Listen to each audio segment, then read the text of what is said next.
There are hundreds of alien species living on Earth who come and go as they please. Some are friendly and others are hostile. But they all do their best to disguise their appearance and blend in with the locals.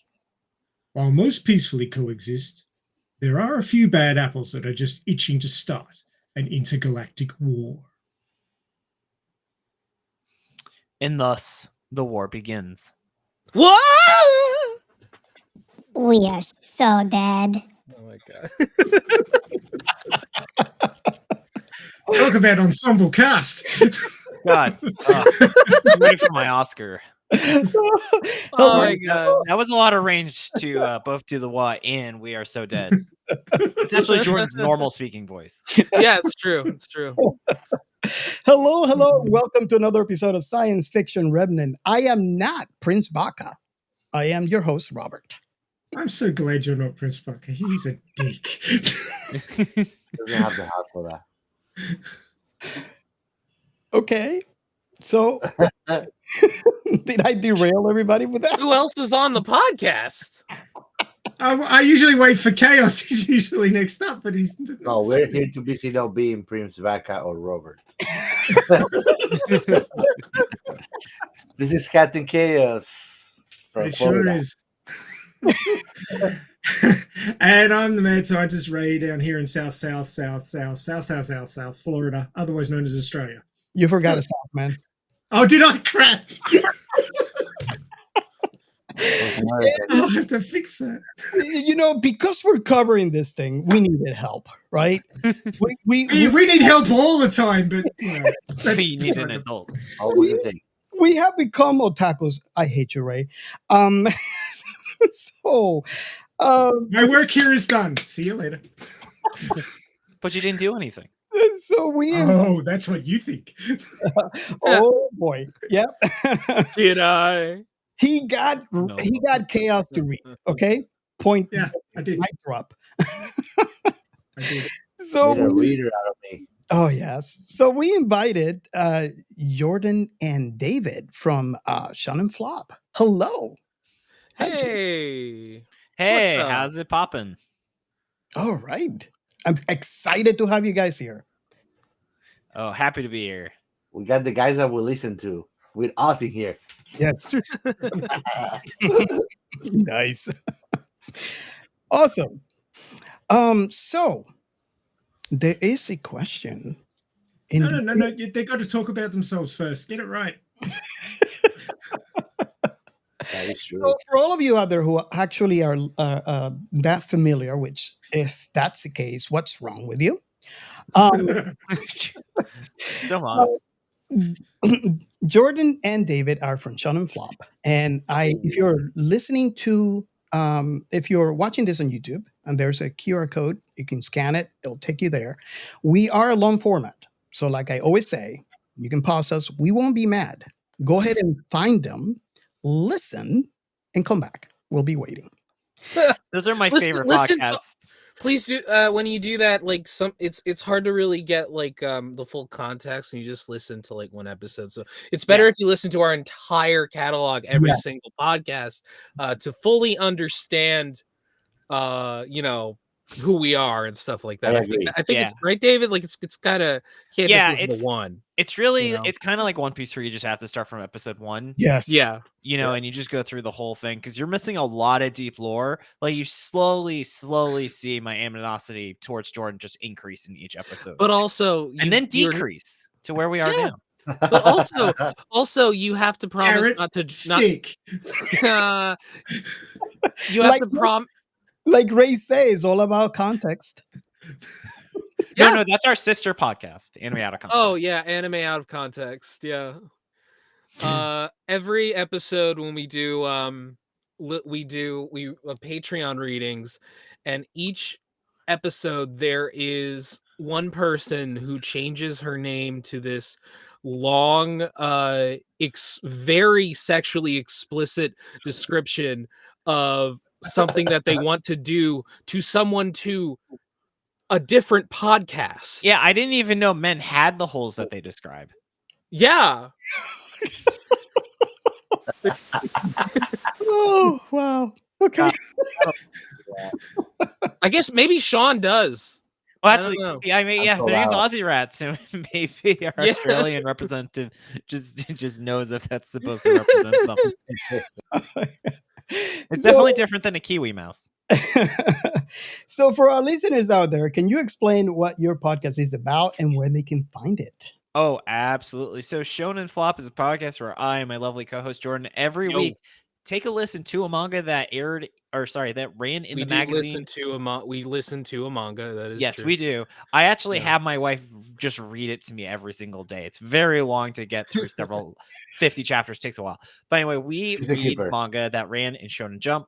Shonen Jump, for those unfamiliar, is the magazine where a lot of really big manga ran. One Piece, Dragon Ball Z, Naruto. Probably, if you can name a manga, it probably ran in it. But here's the thing, not all of them are going to be a hit. So we look at the lesser known series, those that ran for less than 35 chapters, less than a year, and see were they a flop or not. And spoiler alert, a lot of them are really, really shitty. And you can really see our optimism fade in those first 10 episodes. Yeah, Where I still remember when we swapped the what it did well with why it failed sections, because we thought we'd spend more time talking about the positives. And Yeah. then we're like, oh, we should just Nope. get that out of the way. Yeah, it turns out that a lot of the time, if a manga gets canceled, it gets canceled because, like, for a reason. Like, oftentimes it's like, oh, we should get rid of this manga because it sucks and nobody likes it. Yeah, we have like a 10-to-1 ratio of bad to good. Yeah. But it doesn't happen all the time because I mean sometimes it's a good series, they just cancel it, like redo off a healer. Yeah. That's true. It's just way rarer when it happens. You Yep. know, it's so every now and then we run into a manga where like, damn, this should have kept going, but that is very rare. Yeah. And also, by the way, you can find us. You can find us at shonenflop.com. That is the text that's being displayed, but you remove all the spaces. Bob's your uncle. You have the URL. And you can find us every Monday wherever you get your podcasts, including YouTube, Spotify, and Apple Music. No, but this reminds me of one of our favorite manga that got canceled was it's called Tricks Dedicated to Witches, and it literally ended because the author was like, "Well, I have no more ideas," and he just stopped. It was just really stopped. good otherwise. Wow. Yeah. He was just like, I got nothing else, guys. I've done all possible bye. forms of magic tricks. Yeah. His muse ran out. Basically, yeah. He Time literally subscription ran out to his muse. and that was Houdini it. the death of Houdini just affected him really hard. Oh right. Yeah. For he wept, for there were no magic tricks left to conquer. Nice. But that one's really great. It's about a natural magician who gets sent back in time and has to convince everyone he's he's a demon. Yeah, like a Las Vegas style. Yeah, magician. it's like David Blaine gets sent to the medieval times. Yeah, and he gets weird with it. It's pretty much how you could describe it. I want to watch it. It's a very good read. Nice. Oh, nice. So there you go, Gio. Another light novel for you. Yep. Did I say I hate you, Ray? Yeah, you did. Okay. Well, I Just like on your checklist, make sure the co-host knows I hate them. You're getting close to your limit for the day, Robert. Oh, You owe me a book. You owe me a book, Ray. Yeah, well, you've got to subscribe to the premium service to be able to say it uninterrupted for the whole show. Isn't that how things work these days? yeah, pretty much. Is there an I Hate You Ray supercut that you guys have on your YouTube channel? And it's like 45 minutes long. I think we're gonna make a T-shirt for that. So yeah, it's gonna run really, next to Scientific-y. So there you go. Bring it on. So Ray, Hey, the worst thing is to be ignored. Being loved or hated, that makes no difference as long as I'm not ignored. What have you guys been watching? Sci-fi. Ooh. Can I go? Can I go? Yeah, go on. Okay. Yeah, so Star Trek. Well, I have been watching The Good Witch, playing World of Warcraft, watching Harry Potter, Lord of the Rings. Is that sci-fi, right? Yeah, I Harry don't Potter. think- I'm I don't scratching my think any head. of those were sci-fi. No, I don't Harry think so. Potter, either. precisely. Actually, Harry No, Potter. no, I'm just kidding. You had one job. Name something sci-fi. You name a bunch of things. None of them are sci-fi. Star Wars. Oh, he didn't mention Star Wars. You know, he ran out of Star Trek to watch with his wife, and now he's just broken. Just can't Yeah. hack it. Oh well, no, I'm just kidding. I did not watch anything. This week has been incredibly busy. You can ask Gio here. Yeah, I've been watching the number of hours you've logged in World of Warcraft. You've been incredibly busy, just not Yes. with work. Yes, that's good. Ah, we got a stalker. But I do want to mention though that I just I got intrigued with the 2004 Star Trek Day, and I don't know if you guys have heard anything about it, but there's a lot of cool stuff. So me and my wife are going to be really excited coming, very soon with all this new Star Trek shows that are coming up. What did that's you say it exciting. was? It's the Star Trek Day announcement. So I just got a notification on my phone, and I hate them. I was so excited because I thought it was something good, but it was like a couple of seconds announcement of the what's to come. So yeah, but it's like we have strange new worlds coming up. We have Lower Decks, the final season coming up. Can't wait for that. They announced a comedy series for Star Trek that has never been done before. I mean, if you count Lower Decks, but I'm talking about live action Star Trek. I would consider a lot of the original series kind of hilarious, although maybe not intentionally. So. Yeah. Didn't they already do like a Star Trek comedy series? It's called The Orville. Oh, yes. Hey, yeah. Yes. And Galaxy Now Quest. you they did a mention movie. it. By Garth's Hammer. What a sale. That is a great Star Trek movie. Great. So, I mean, there's so many announcements, right? You have a Starfleet Academy series. They actually announced Legacy Cast. Notice I'm like avoiding mentioning details because you want to go to StarTrek.com/study. That's the sponsor of today's episode. Always support the official release. Yes. There you Except go. for which we didn't do it this Brought to episode you for by what Car we're Journey. reviewing. That's true. So yes, I was Don't tell involved. him. So I was involved in reading a lot of that stuff, and me and my wife are really, really excited. So we can't we can't wait. We really can't wait.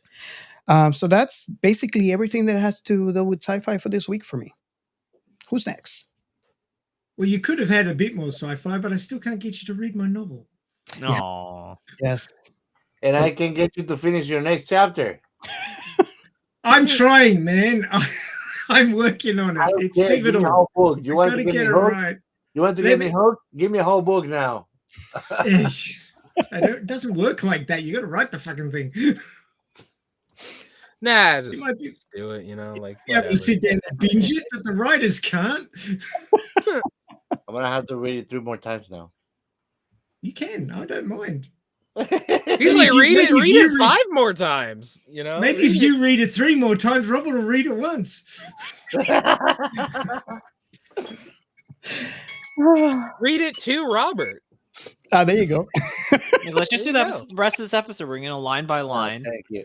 We'll each take characters of the You novel. know and how read hard it. it is to keep This it is with actually a goal-minded way to play World of Warcraft.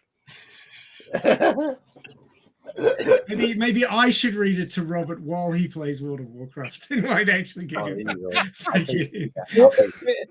The interesting thing is that is doable because we go on Discord and we have Discord open There while you go, Ray. You gotta come and read for us now. All right. Wow, Looks like you it's a got me thing. something too. Looks like it's a You thing. know, I'm sorry, but the time that he uses to spend with you, it's not for you to read to Robert. And I'll be there to support you. I'll read him a bedtime story. He'll fall asleep while playing God of Sorry. War. Okay, who else? Oh, dear. Who wants to go next? Go on, Chaos. Knock it over. I haven't watched anything sci-fi recently, but I was listening to a sci-fi metal band Interesting. called Vector, Vektor. They're like this crazy progressive thrash metal band, and like their lyrics are like they have like this concept album where it's like this guy getting like lost in space and going insane and like become like just like this whole thing experiencing like the madness of space, kind of, called Terminal Redux. It's really good. Oh, you gotta send me a link. Yeah, it's great. I will. Velter? Vector, Vektor. They're really good. Awesome. We want links. We want links. Yeah. Nice. Okay, who's next? I can follow that up. So have you guys heard of a series called Scooby-Doo? So I was talking about in the warm-up. I'm watching Scooby-Doo Mystery Incorporated, which is what if Scooby-Doo had a really interesting plot line, which involves aliens and potentially time travel, interplanetary travel, and just when Velma having a mental breakdown saying, guys, I don't think this is just like people in suits anymore. I think these are actually aliens. Really tells you the direction, especially when they had to start fighting Nazis. To the point where they don't say Nazis, but they say the guy is German and says they were built for World War II. So it's like they're not subtle about the robots. Wink. Nazi robots. Wink, wink, wink. Yeah. It reminds me of like in Captain Planet when they had an episode where they very clearly met Hitler, but they swapped the swastika for just like an X and they gave him like a longer mustache. It was like, that's still Hitler. Like, oh wow. None of the copyright documents. Yeah, Hitler is copyright. Legally distinct Hitler. Legally distinct. It's only got to be 25% different, and then you can get away with instead of it. a toothbrush, he actually has this shaved in there, and then it's just 2 points here, so it's Hitler. Yeah. Double Hitler. Exactly. He's got a full mustache, but just that part is like shaved away. We make it Fast and Furious, but it's too fast. reverse too furious. Hitler. So it's the alternate reality Hitler, right? Yes. There you go. Nice. Oh, dear. Oh man. He gets a soul patch instead of like the Charlie Chaplin thing. And you say it's Scooby-Doo Mysteries, right? Because I'm gonna watch Mystery Inc. it. Scooby-Doo Mystery Inc. I'm gonna watch that. It's very Yeah, good. Never thought Scooby-Doo would end up on a science fiction list, but there you go. You never know. There you go. Yep. Well, I grew up watching Scooby-Doo. That's a funny thing. Robert thinks Harry Potter is sci-fi, so you know anything's game pretty much. I would say Scooby-Doo is actually a little bit more sci-fi than Harry Potter. They had that like astronaut ghost. You know what I mean? Like Yeah. that burning ghost thing in the spacesuit. Yeah. They- So they've had aliens and shit. Yeah, I'm Yeah. with you 100%. Thank you for supporting me here. Yeah. So this week I actually have some sci-fi that's not anime. So there you go. Whoa. Something different. Whoa. I know, right? So there's a number of channels on YouTube that read shortish sci-fi stories. They're like half an hour, 40 minutes, an hour. And the one that I listened to this week was called Human Inherited a Beautiful Alien Wife from His Old Friend. And this isn't anime?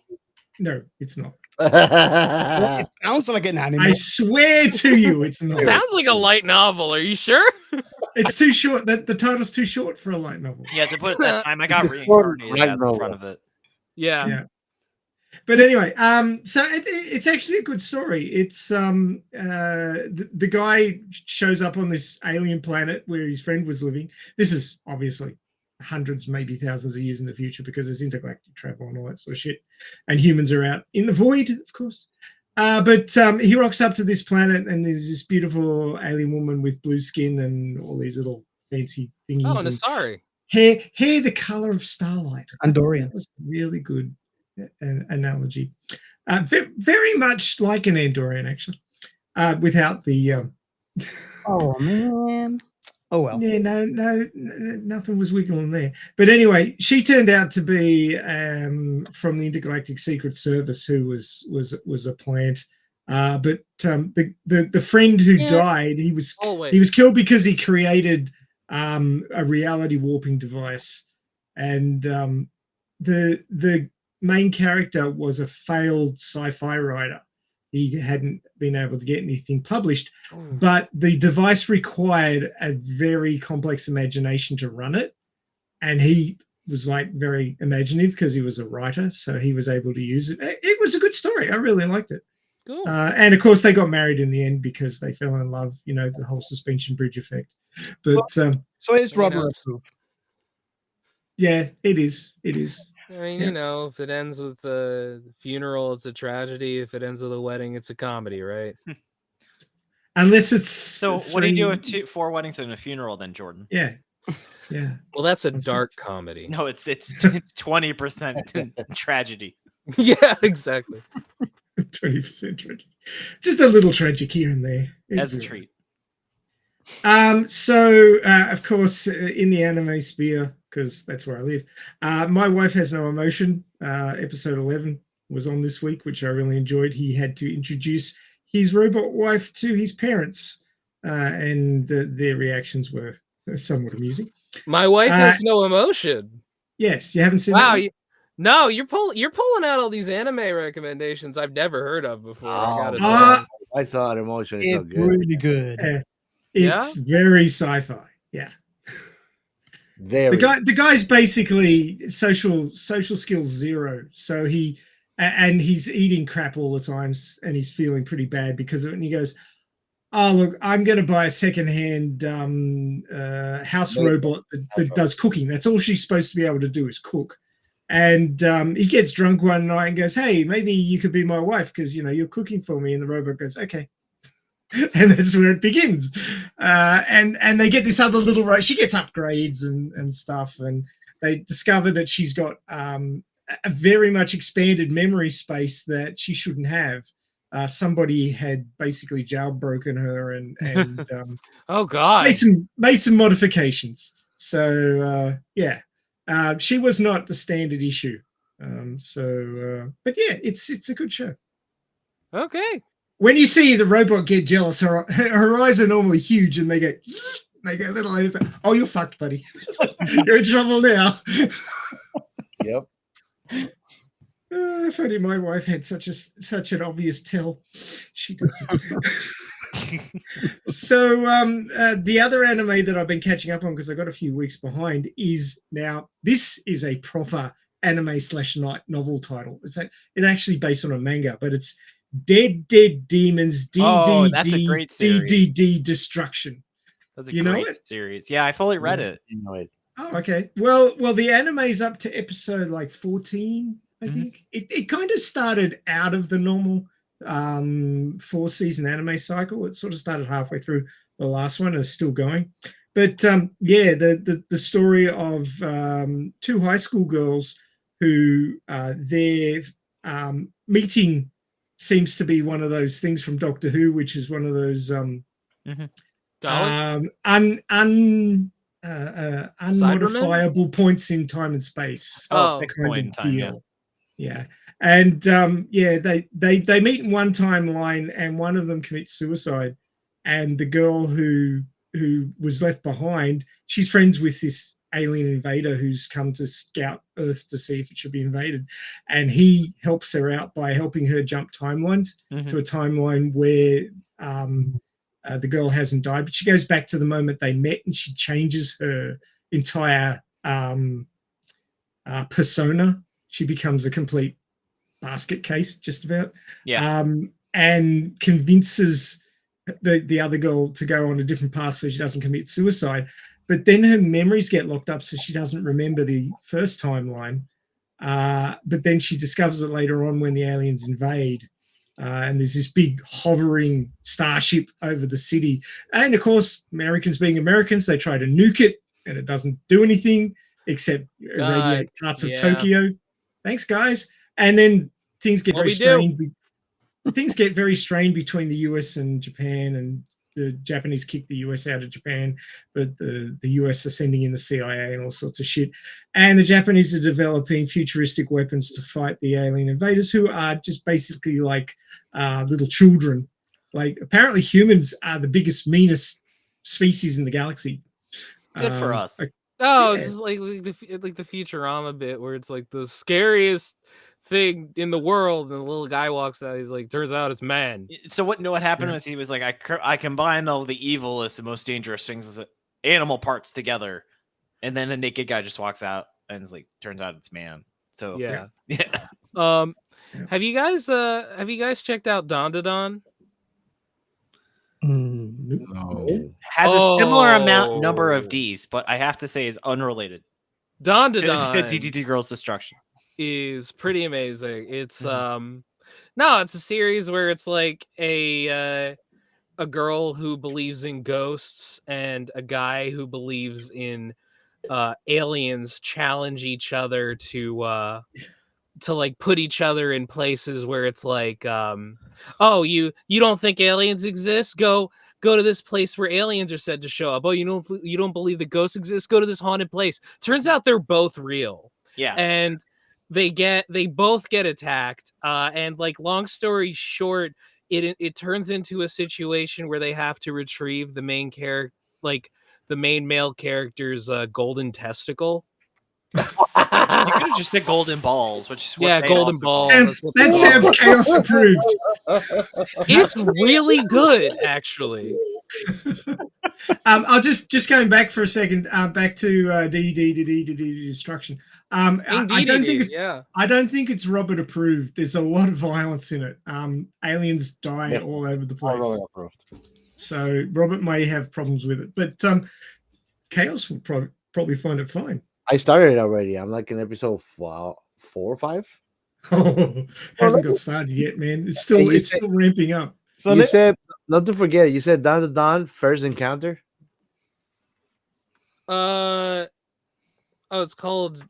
just called Dawn to Dawn if you look it up. I like to explain this for the new listeners. So apparently we have a rating system. So if it is your typical, Disney story, is Robert approved. If it's the opposite, is Chaos approved. So yeah, we have the. Yeah, it looks like it. I've just read the manga, so I don't. I heard that they were. I know they're coming out with an anime. I didn't know that they had that, but yeah. Nice. Okay. Yeah, we have the full spectrum here. We have both ends, and I'm in the middle. So pretty much. So I think the only one missing is. Before I forget, Ray, did you finish? I think no. I got one more. Seeing as we're talking music, I just wanted to mention Cyber Mode Beats. Cyber Mode, just the two words stuck together. Beats, as in music beats. It's a website on YouTube which has a whole lot of industrial electronica. They pump it out, man, and some of it is so good. I listen to it while I'm writing. It's sort of like my background music for writing. No lyrics, and it's all like awesome industrial sort of cyberpunky kind of jams. So check that one out. I really enjoy it. Awesome. And I guess the final one on the list here is Chaos. Well, I have been watching some level E that we're gonna cover today. Yeah, hey. Shocking. I could you? watched it twice. I that's watched it cheating. twice for the first arc, only episode 1 to 3 with Robert and Ray, but I watched it by myself, like maybe till episode 8. So good, man. Gia caught up with me last night. Like it was like 1 a.m. my time, and I was trying to get it watching before I went to bed. And Chaos is like, "Oh, stream it!" All right. Yeah. It's so fun, man. This anime, I'm loving it. Also, I don't know if it's sci-fi, but it has mechas, even though they're powered by magic, but knights and magic. That's really good. I think Oh my very god, man, I love it interesting, so though. much. It's very interesting because I don't know what to think. They have mecha, but it's magic controlled. Yeah. Magic is the energy source. Yeah, it's But I love it because it's still super technical about the anatomy Yeah. of the robots and everything. yes. So it's super cool, man. That anime is like my new found passion. That was the first anime I watched with my son when he was like 6. What Oh, was? He really liked it. Nice. I was thinking to getting back into mobile suits, but this is more fun for now. Then I'll jump into the actual history. It was sad that there was only one season, and I couldn't find the source material. It was a bit. I Nice. should probably have another look. But that's about everything I've been watching or consuming sci-fi, really, man. Okay, so I guess we can move on to the next segment. All right. We are Science Fiction Remnant. This is the Funny Science Fiction Podcast. We are the Caribbean Science Fiction Network. We are Monorats. We are One Accord Level 2 Podcast. This is Jesse from Sudden But Inevitable and Open Pike Night. This is Sci-Fi. And if you are new to the show, this is the segment where we feature the hashtag This Is Sci-Fi. So basically what it is if you are a fan of sci-fi, like we are, or you are a sci-fi creator of any kind, we use this hashtag to communicate and create conversation.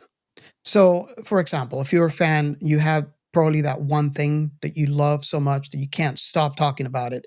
In the case of us, is multiple of those things. You could just add the hashtag This Is Sci-Fi to the end of your post, and just let other people read it, get interested with the one post that you're doing, and engage in conversation. So, what have I seen before is I have seen fans of a particular IP on science fiction that they have read the passion of another fan on a post they have done for a sci-fi IP they have never watched for X or Y reason, or maybe they were opposed to it for whatever reason that is, and that was very interesting enough for that person to give them a try, and now they have another sci-fi love in the genre. So if you are a fan, if you are a creator as well, I am loving the interaction for authors lately, and Hey, Robert, I'm loving it. Huh? Robert, does that make me a sci-fi whore? Yes. Okay. Yes. Sci-fi what? A sci-fi lord? Whore. Oh, I'm a sci-fi lord. I'll go down with any sci-fi, man. Yes. I admit it. I am too. We love a lot of sci-fi, and basically we wish other On the people. sci-fi podcast? Yeah. No, I thought this was a fantasy podcast where we talk about Lord of the Rings. Harry Potter. Sounded like what Robert's been watching. Yeah, Lord of the Rings. So yeah, I mean, there's a lot of people that they probably finished that one thing they love so much, especially if it's big IPs. Maybe you're into Star Wars and you finish everything there is there is about Star Wars. You read the books, you read everything, you watched everything, TV shows, movies, and if you are like me, there's gonna be that the emptiness in your heart when it finishes. And that's the reason why many of us will go and do those typical rewatches, which if you listen to the show long enough, you know that I just finished my latest rewatch of Star Trek to introduce my wife to this IP. But there's that emptiness in your heart. And there's nothing better than when I go in through the hashtag and I hear people talking about a sci-fi that I had never heard of, and just start reading it or watching it or playing it, whatever that might be. It could be a book, could be a TV show, and my enjoyment, because I found that next fixed in sci-fi. And that's what this is sci-fi hashtag is meant to do. It's meant to help not only show other people that maybe have finished their sci-fi fixed, find another sci-fi, or help you find conversation in that sci-fi that you love so much and you want to just discuss. So I don't know, Ray or Chaos, if you had anything that you want to add for this week for the hashtag. As always, I have been posting a lot of scientific articles on that. Cool. So not sure if you want to add something to that hashtag. There you go. There's something. So this is a website called wired.com. They cover a lot of things to do with science fiction culture and all that sort of jazz. This one is a story that came up on July 30th.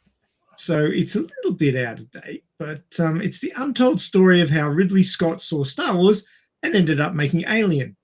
So Nice. you can see that, you know, nothing nothing exists in a bubble. Nothing is created out of nothing. It's basically, you know, you build on what you see. You see something and it invokes a reaction in you and helps you move on and create something else that's awesome. So if if you watch a sci-fi that reminds you of something else, don't get down on it because you say, oh, we copied this or copied that. Nothing is created in a vacuum. Yeah. Everything is related to everything else. And I'll just say that of these images here, that they're not actually from Star Wars. They're from, what was the name of the movie? It was the one that fits in just before Star Wars. But it proves a point. Yeah. Isn't the Blade Runner your favorite movie? Well, this is from Blade Runner. This is from Alien, but these two images, the greeny colored ones, are actually from that side movie. No, I just can't remember the name of it. I think I know. The team who got the specs for the Death Star and got them to Princess Leia. Rogue One. Rogue One. That's it. Thank you. Yes, Rogue One. Yeah, so they're actually images from Rogue One. So. While still in Star Wars canon, it's not the Star Wars, the original. So I just thought I'd bring that up. But yeah, so check out Wired. They have lots of stuff about the latest sci-fi things. Share this tab instead. Let's do that. Okay, so here's a bunch of different stories that they're talking about, things to do with movies and stuff. Like The Matrix is getting a 5th movie without Wachowski directing. Dune Part 2 is a religious experience. Not convinced. 3-Body Problem is a tech-heavy head trip. So there's all sorts of stuff. I'm just waiting for the God Emperor of Dune movie. All right, that's what I'm interested in. So that's where you think it's going to peak. Do you know what God Emperor of Dune is? I haven't read that far into the series. No, I kind of got bogged down in the 3rd book. Oh, Dune Messiah. Oh no, Children of Dune. Yeah, that one. I don't love that one as much as other people do. But no, God Emperor of Dune is about Paul Atreides' son who has fused with a sandworm and become this massive immortal king who's engaging in these plans that last millennia, and he has extreme extremely powerful psychic powers where he can see forward and back in time, and it's like it's a really interesting book, and there's no way they're going to adapt it because you can't make I can't see how you would make it into a movie. So So what? He's making the Kwisatz Haderach look like Chuck E. Cheese. yeah, no, he's basically the culmination of everything the Bene Gesserit were kind of looking to do, more or less. Like he's the god emperor. The God Emperor. Yeah. Muad'Dib. Cool. Nice. Yeah, there's some awesome books out there that you would just never be able to make into a movie because it doesn't work. Now you know the fear that we feel when things that we love are risked into movies. Oh, please. Yeah, of course. All right, so how about that level E? Oh, yeah. We'll get to that. I think Robert's frozen. I think this is our problem. He's either fallen asleep or he's frozen. No, he's Robert. drinking whiskey. He's drinking whiskey. Robert. Is he? Yeah. Is he? Oh, that's the Correct. face of a whiskey drinking person too, if you look at it. You know, like a smile escaping him, but he's trying to stay static. Oh no. See, he's gone. I told you he's fallen off. I wonder if he's lost power again. That would suck. Again? Oh shit. It could be. Well, anyway, we might as well move on because it's Geo's turn next. Yeah. So... Well, I was gonna say let's move to the next segment for you. Need what Robert always likes. I'm quick. Well, the first two shout outs are for two new members that we have in Twitter, X, Bobby Baldwin and Tap Creations.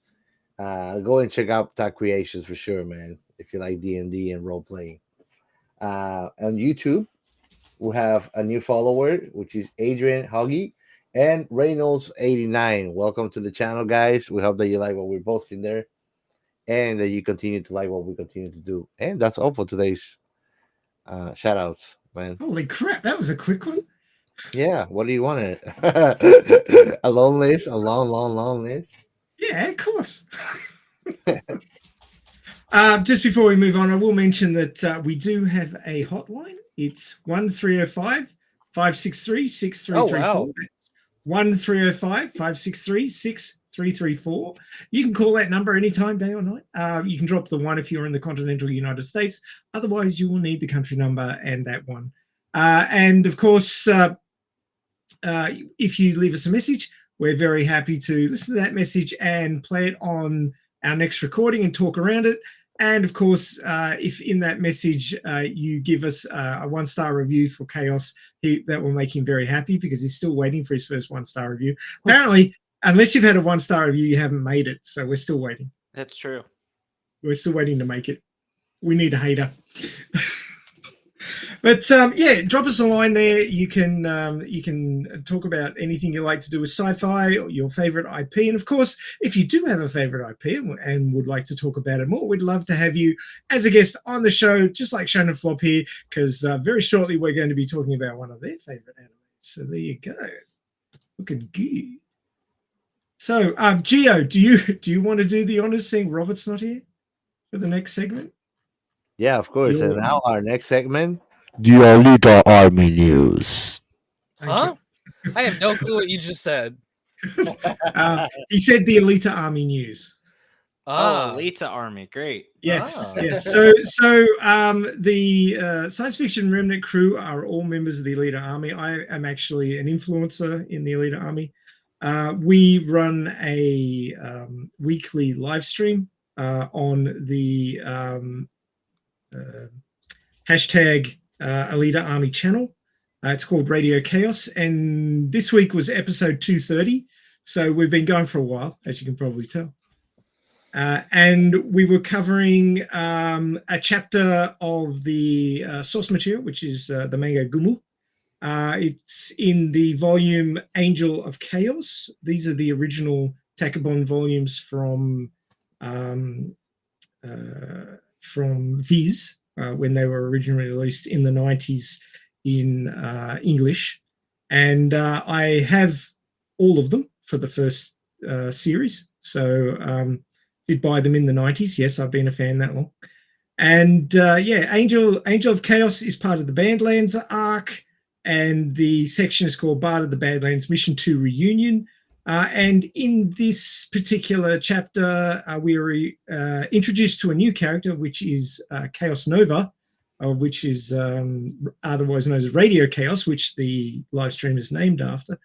And also we're reunited with a character after 10 years named Koyomi, which, interestingly enough, the name Koyomi in Japanese translates to calendar. And she was actually born when Alita was found in the scrapyard. So she is the calendar for the series. There's BK, which is before Koyomi, and there's AK, which is after Koyomi, which is basically how it is. And this girl's age and life is how the story is laid out in a timeline. So you can actually follow, like she's 14 in this point in the story, which means it's been 14 years since the leader was found in the scrapyard. So that's just an amusing little anecdote. Oh, and Robert's back, so he hasn't lost power. Awesome sauce. He did lose power. Did he? Yeah. Hey. Yes, I back. did love He's power. back. You know, that's what it is living in Florida. So I will say, David does have to go in about 57 minutes. Yeah. So, No, it's like, fine. Definitely don't. Yeah, it's fine. Yeah. Well, you'd be happy to know that the next segment right. is the main topic. So Cool. Okay. we're about to boot it along. But yeah, anybody who wants to see a sequel to the movie Alita Battle Angel in 2019, he's basically a member of the Leader Army, because it's not a very high bar to be a member. So yeah, check out the YouTube site. We have a big back catalog of live streams with all sorts of topics to do with the source material and the movie. Awesome. Okay, so can I ask this question? Are we ready for this? I'm not Y'all entirely ready sure. for this? I'm ready for this. I was born ready. Talk about level E. Nice. So I like to announce to the listeners out there, this was recommended by Sean and Flop. And I'm loving it. I am absolutely loving it. So before we get into it, Ray, do we even have a plot? I do have a plot, but unlike recently when we did one single episode of The Next Generation, which had a plot which was longer than most movies, because Star Trek fans are just like that. The plot, all the plots that I can find online for the entire series, the 12 episodes of Level E, is one paragraph. Yeah, I mean, Sounds the thing about Level E is that it's like there isn't like a larger plot, really. So there's like various different like little vignettes. So it's like, yeah, it makes sense that you could like summarize this beginning plot like in one paragraph. Yeah, like the prince lands on Earth, and he's like, "Oh, I have amnesia," and this baseball playing middle schooler is like, "Oh man, you're in my room," and then the prince is like, "Oh no, I killed a guy, and it's part of like the enemy aliens. Oh no!" And the prince's like subordinates show up, and they're like, "Where's the prince? Oh, there he is." And then it turns out that the whole thing is the prince playing a fucking prank on everybody. He also seems to mildly have dementia or some sort of weird memory loss. I think he's faking it. Yeah. I think that whole thing is fake. It really reminds me of, has anyone seen Bushworld Adventures? So it's great. So it's essentially, it's a Rick and Morty episode, but it's made by an Australian person. And the entire plot of is Rick needs Morty to go get his cube, which is in Bendigo. And they make it to Bendigo after a bunch of antics. And Morty's like, so Rick, where's your cube? Morty's like, what the fuck are you talking about? I was following you this whole time.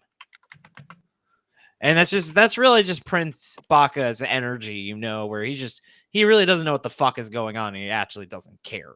Yeah, definitely. He A total sociopath. he is. He's one of the little the thing is, this is my second time watching this, and my third time experiencing it because we read it on the podcast. Check out that episode, everybody. And the I picked up on a lot of things I didn't pick up on the first time. Like, for instance, because the main thing is that the aliens are on Earth and protecting humans because they like baseball. Yeah. And there's like a moment where where they're like, nobody knows why these aliens are here and why they want to protect humans. Or there's like this ominous scene where the aliens are watching the main character, but they're watching him while he's playing baseball. So like at first, like they're keeping tabs on him, but then at the end, you're like, oh, they're watching him play baseball because they like baseball. That's the whole thing. Like is not a strong enough word. Yeah, they love baseball. They love it. Baseball nuts. I should mention this is where Bendigo is. It's in the middle of Victoria, in southern part of Australia. So that's Bendigo there. I'm actually over here. That's where I live, up in north of Sydney. Yeah, and this is Bendigo. I have been to Bendigo. Yeah, drove through. I hear it's quite nice. Very exciting. It's rustic. It's a little country town. I actually grew up in that town there, Albury, which is Bendigo there. So I grew up there. Are there kangaroos nearby? Are there? Of course there are. So how's your breakdancing? It's fantastic. Yeah, do the Aussie hop. Listen, that woman has gotten more fame than probably. Can you name the gold medalist from that competition? No, you can't name. But you can fucking else. name Ray Gun. Yeah. Oh god. No, but yeah, like the thing about Level E though is it's like, so it's by Tagashi, who made Hunter x Hunter and Yu Yu Hakusho. That's what he's famous for. And the thing that I always think about with Tagashi is that his shows are very up and down in like quality. Like, so like there will be some arcs that are like, that's okay, and then the next arc will be like, wow, that's really good, and then the arc after that's like the best thing you've seen in anime like ever. Like you know, like Yu Yu Hakusho, you know, they have like the first arc where you know, Yusuke is like just kind of fucking around as like a spirit detective, and it's like, oh, no, not even the first arc, he's just a ghost. Yeah, he's just a ghost, and it's just like, this is boring. And then, you know, the next arc, it's like, oh, there's fighting, and then it leads up to the Dark Tournament, which is like the best tournament arc in anime, basically. So that's kind of this, like, I think David pointed out when we read Level E that like the next thing that happens when the I think the thing after the next thing that happens when the prince traps like these kids in like a Dragon Quest game, and he makes them all Power Rangers. Like, I remember David being like, this is one of the best things I've read in manga, but like David you weren't like a super fan of like the other stuff that happened in the manga. Yeah, Level E is very hit or miss. That's why I was like, if we didn't want to do the first 3 chapters, I said let's just do the Power Rangers arc, which is probably the best part of Level E. Yes. Nice. It's really good. I definitely recommend it. Nice. Have you watched that far into it, Chaos? You said you watched a bit more. The Power Ranger is not the next arc after the chapter 3, is it? I think there's like one little thing with like with like a cannibalistic alien. Yes. And then after that, yeah, that's the Power Mhm. Rangers arc. So should I give you the one paragraph plot seeing it's so short? Yeah. Yeah, go ahead. Okay. Earth has been populated by thousands of aliens from all over the galaxy. While all the other aliens are aware of their presence, it's a secret only to the Earthlings. Baka, a prince from the planet Dogra, crash lands on Earth and loses his memory, theoretically. He forcibly moves in with Yukitaka Tutsushi, a first-year high school student who has just moved out on his own. The normal life he once knew is quickly pulled away as he becomes a target for the prince's torment. What I love is that his name is canonically Prince Baka Yeah. because Baka is Japanese for idiot. Yes. Yes, I like that. Thank Yeah. you for mentioning that because I was going to mention it. It is. Yeah. It's so clever. It's great. Yeah. It's on point. I'm going to ask this question. It might not translate as well. And this is the very first question that we ask on this show with every IP that we cover. And the question goes, how old were you when you watched this for the first time? And what was your very first impression? Only accounting for that very first impression. Not accounting for the rewatches and all the stuff that you have done after. And the reason why I said it might not translate well is because I believe there's 2 out of the 5 here have watched this multiple times, and the other 3 we're today year old. Noobs. Yeah, we're Yeah, noobs. But today years old. But also, we didn't find out about this till we covered it on an episode. So it's not like we're like, yeah, I watched Level E when I was like 13 years old, and it totally changed my life. No, we read it like a year or 2 ago. Yeah. Still, that's giving you more time to think about it than we've had. Yeah. Yeah. I don't know if I should go first. One of the things that I wonder when it was suggested for us to do this episode is, I guess I know the answer, right? My first impression was like, okay, why didn't I know about this anime? It's 2011. It is definitely sci-fi. So there's 2 of my favorite things there, anime and sci-fi. And I never knew about this one. Today was the very first time that I watched it. But the reason why I said I know the answer to this is because there's so many animes out there. It is almost impossible to watch it all. So there is also an additional very good reason that you don't know about this. Hmm. This series, it was on our show, it was canceled, right? Like it was a flop. Yeah. But the author got really famous after it flopped. You know, he had Hunter x Hunter, one of the best anime ever. That is like a massive hit. Yu Yu Hakusho, massive hit. I will say though, he made Yu Yu Hakusho before. Right, yes, that's true. But hence why they even let him kind of just fuck around for like 6 months. Yeah. So like the Hunter x Hunter anime. Wait, what year did they make the Hunter x Hunter? There was anime? 2, I think 1999 and 2011. Oh, yeah. So wow, so they made Level E the same time they made Hunter x Hunter. That's strange.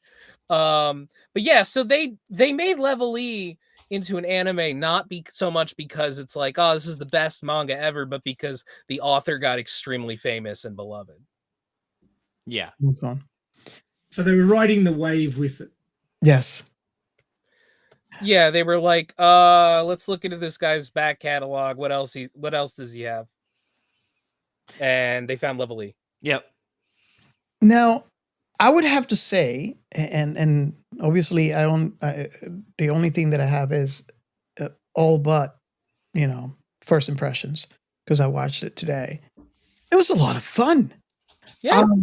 I really enjoy. I don't think, and I've been thinking about if this plot, if I have seen it anywhere in sci-fi, and there might be some similarities, but this plot of an idiot prince alien coming to Earth.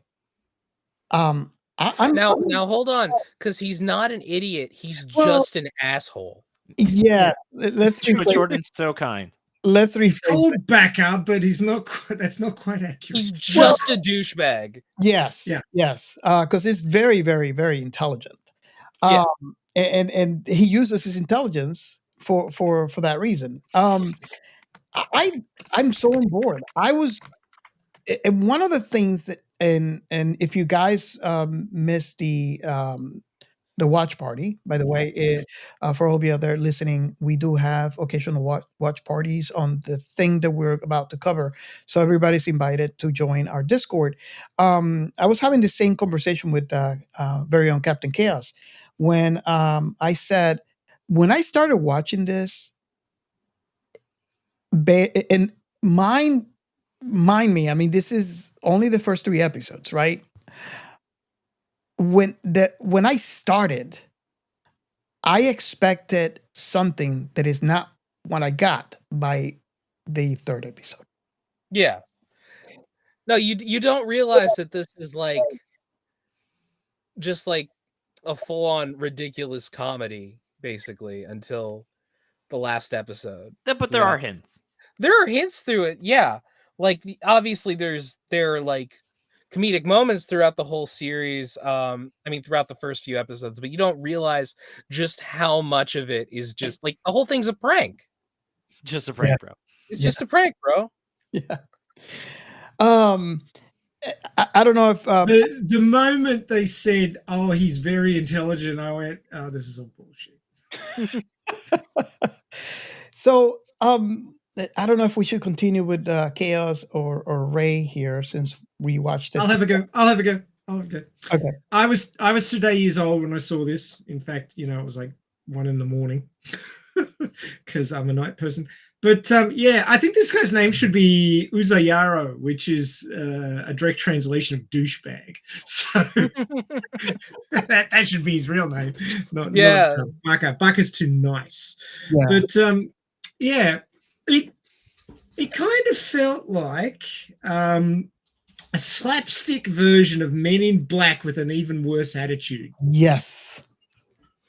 I definitely see like Men in Black vibes there. Yeah. Yeah. Except like the Men in Black are also aliens. Yeah. Yes. This is true. Yeah, they flipped the script on those guys as well. I see Valerian in here too. For all of you other who actually read the manga, I see Valerian in here. Yeah. But rather than Earth agents, we have the daughter of a researcher and a high school baseball prodigy protecting humanity's interests. Earth is doomed. We didn't even need the aliens for that part. No, but it's just accelerating things, isn't it? Yeah. And I mean, even the guy who repairs the damage to the building, he just puts a couple of windows on either side of the hole, and then he can just open it up and stick their head through. How hard it is to cover it up, you know? I love that. Like, there's a lot of little visual gags throughout this where it's just like, yeah, I just love how it's like, he's like, yeah, I'm going to fix the hole. And then like, yeah, he just puts like saloon doors over it. And he's just pops in to say hi. Yeah. See, the human idea, like the earthling idea of repairing something and the alien idea of repairing something is completely different. Yeah, apparently, yeah. I mean, you got to use what you have, right? Yeah. How hard is it to get a bit of drywall? They don't know. You take what you get. They've never been to Home Depot. They don't know what a Home Depot is. Well, I would take them to Home Depot and educate them. But E.T. anyway. Home Depot. Yeah. Oh my god. So I don't. Before I'm trying to leave Jordan and David for last. Yep, fair enough. You got more to say about this than we do. Gio, I know we watched it together at the same time in the watch party. What is your very first impression of the first 3 episodes? Because I know you're ahead of me on this one. Well, I just got a short thing to say. Not what I expected, but I enjoy it. Yes. It definitely doesn't have a dull moment. And I like that. Awesome. So, Jordan, David, what was your very first impression when you watched this for the first time? And what I'm trying to capture here is the surprise element. I Oh, would really man. you go for it, Jordan. Well, I mean, the thing that I mainly remember, because it's been like over a year since we first read it, was I was just surprised to see like how much of a kind of disconnected vignette series it is. Like, I think the next chapter that like the next little arc is like, it seems like it's gonna be like really serious, and then the ending is the prince revealing the whole thing was like his screenplay. Yeah. And so it was like, oh, because like it was like, oh, there was this cannibalistic alien species that was like that had to like eat, like consume, had to like consume their partner in order to reproduce or something. But and it got like pretty dark, but yeah, don't worry about it. It's just fucking with you. Don't worry. It's just the prince having a fucking laugh. Didn't happen. Yeah, sometimes they're like, yeah. This is just a story.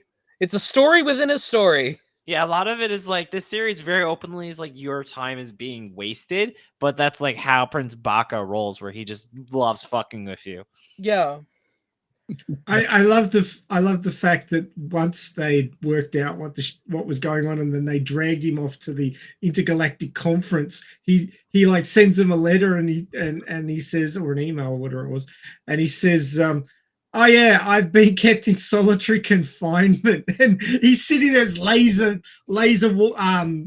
bars, and there's big mecha with guns pointed at him 24/7, and he's just sitting there writing away. One of my favorite little gag that had a really good visual gag though, where he's eating pasta when he's in there and they're like pointing the guns at him, but then it flashes to like his bodyguards and they're just eating ramen. Like cheap ramen. Like when he's got like this incredible like 5-star meal. Even though he's in solitary confinement. Yeah, he's got all these guards watching him, and then the other guys are just eating like shitty food. Yeah. But that's a reflection back on when they find him in the diner, and he gets like the baseball kid. What's his name? Sutsui. He kicks the crap out of him. He says, "And you're sitting here eating spaghetti. It was not spaghetti. It was pini cutters." Massive long name. It's fucking spaghetti.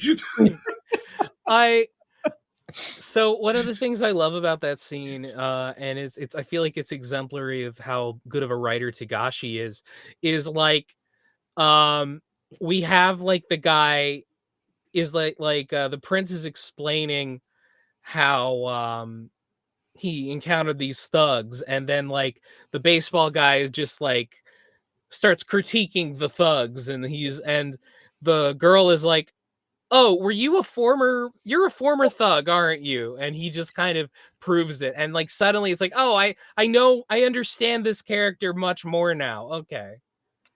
Yeah. He's an ex-delinquent. Yeah. Now a semi-professional baseball player. Yeah. I love how the aliens love baseball and they think like the main human character is gonna be like an up and comer, so they like ask for his autograph. I got in on the ground floor. Yeah, exactly. That is so clever. I really enjoy that one too, and you kind of see it coming from the moment that he arrives at that town, and you know how that I guess was it the building manager before giving the key. Oh yeah, he's like looking at his hands and stuff, and he's like, "Whoa, these are some fine calluses from baseball." Yeah. Now, I gotta ask, because this is a question that I had when I watched this, and with Gio when I was watching it today. Um, the bird, Yeah. the bird. Very obvious thing. I parrot. saw, it was really odd. I mean, obviously, by the end we know, by the end of the episode 3, we know what that bird was. But did everybody get a sense, like I did, that you know this is not normal? This is like that something is something is here, and I'm gonna find out about it.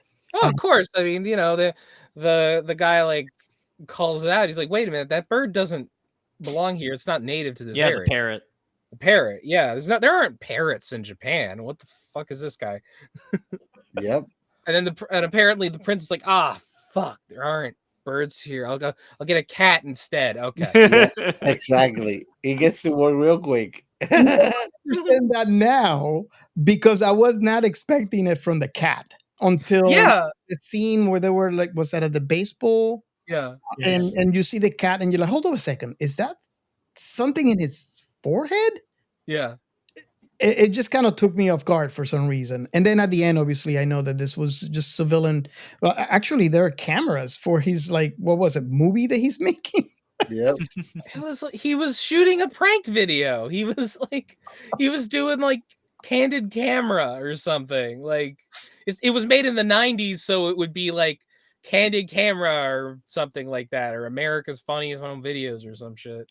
Listen, he would definitely, if this was for Made Prince Baka, would be super into being a YouTuber. Oh, 100%. He would have a Oh, yeah. TikTok. Prank channel He for would- sure. Oh, yeah. Don't you think maybe a Twitch streamer? He gave me a Twitch streamer vibe more than a YouTuber for some A reason. TikToker.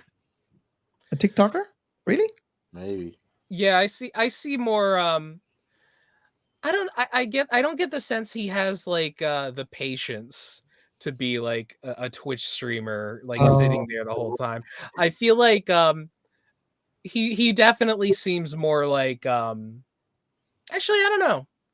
I don't know. I was Maybe thinking because there's some, maybe this is old already, but there were some Twitch streamers that because you can do Twitch from your phone, and all they did is they walk around and oh yeah, like Ice Poseidon or something. I think that was one of them. yeah, I think so. And then it just stream their day, and that's why, I mean, I guess Didn't not- Ice Poseidon like scam a ton of people? Oh, I mean, I've heard that he's a piece of shit. I just don't really know much about him besides that. So I don't know. I mean, most Twitch streamers nowadays, they just sit down and stream from their building. I don't think I've seen many anymore where they were just walking around and streaming, their day. So, but yeah, I think YouTuber, that makes sense. Yeah. Definitely he'd be making content. He'd have a Patreon. Just like we have one, right, Just Jordan? like we do. That's right, everybody. You can Patreon.com. get two exclusive episodes a month on the Shonen Flop Patreon. Yeah, that's right, everybody. ABC always be closing. Yes. Nice.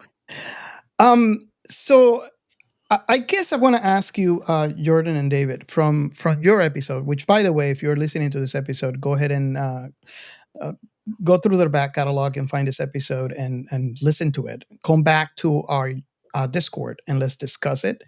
Because we got introduced to this thing, and there's probably not a channel for it, but we can make it. We can make one. So you're invited to come in and discuss this episode with us on our Discord. But from the episode, and for all of you out there who are not familiar, Shonen Flop is all about the shonen that flopped. What did you? Because I know you read this first, then you actually watched it. I guess the question that I had is, did you eventually watched it, and when you did you find any differences that you can notice? Or this is because I notice sometimes that happens. Most cases, when I read a manga and when I watch the anime, there's it's a range. It's a big range. It could go from just a small portion being changed or to a complete rewrite of the story. Go ahead. I mean, the main thing that I notice, and I notice this whenever I watch anything having to do with Togashi, is that they never really like fully capture his art style. Yeah. Like Level E, like the way that he draws, there's like this creepy element to his art that does not get translated fully into this anime. Other than that, I mean, it's been a long time since we read it, so I didn't really have all the plot elements stuck in my head. That's go ahead. Yeah, I would say I found it fairly fateful. I will say though that the series seemed quite low budget. Yeah, there was a lot of like 3D. Yeah, a lot of weird CGI in it. God, those puppets were weird, man. Oh, weren't they though? I think that was deliberate to make them creepy. Well, that they did. I mean, they did it if that was the goal. But I would have to say, and this is something that I was talking to Gio about too, is the drawing style. To me, on the anime, I'm gonna have to look up the manga and look at the style there. But this anime, it is very unique style, and I am enjoying it. And let me explain a little. My perception of this is they're not polished. To me, it is a more realistic representation of what you see outside, what real life is. It's not your typical, bright colored, beautiful animations of, especially when you have Prince Baka that looks very, Fabio-esque. Yeah. Yes. So Gio, I don't know, did you see, I mean, we were talking about this, what was your impression on that? I mean, I really enjoyed that though. It's very refreshing from all the animes that I've been watching, where everything is very pretty, very, very polished. Yeah, I mean, there's different styles to everything. I was able to enjoy it quite much. There's a lot of subtleties to the characters, which are also very fun. But I mean, come on, our main character is a sociopath prince, so that keeps it very interesting. The moment that I saw that the captain of the ship of the trio was like pissed at him, I was like, oh, I know what's going on. Ray, did you notice that as well? I mean, especially when you look at, the pretty boys or the pretty girl in anime, there's a big contrast to what you see here. I'm not saying they're not pretty. I'm not saying they're not, they're just more realistic. If I want to say, if I can say that. We've both covered, and I've watched anime that haven't taken that really stylistic, everybody's gorgeous kind of approach. One big one that we covered, it was a while back now, but was Akira. Yes. The people in Akira just exists in a world that is disgusting and destroyed. Akira, like that world is like seedy. You don't want to live in the world of Akira. It's like it is fucked up there. No, I want to live in Prince Mononoke world. You know what? That's better. I'm not gonna lie. That's a lot better. Level E though tries more to exist in the real world. I feel like it's like. Because like there is a satirical element to Level E, which you especially see with the Color Ranger chapter and stuff, but where it's just he's definitely Takashi was just really fucking around with a lot of the things he was doing in the series. Yeah, he was fucking around basically. I mean that is the script aside, when they choose the art style and how, in inverted commas, realistic to make it, it lands differently. And although there's a lot of comedy in this and a lot of sort of visual humor and things like that.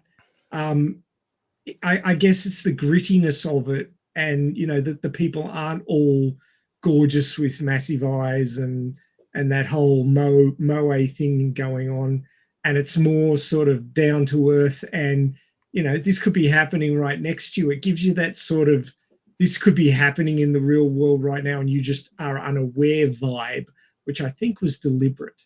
Yes.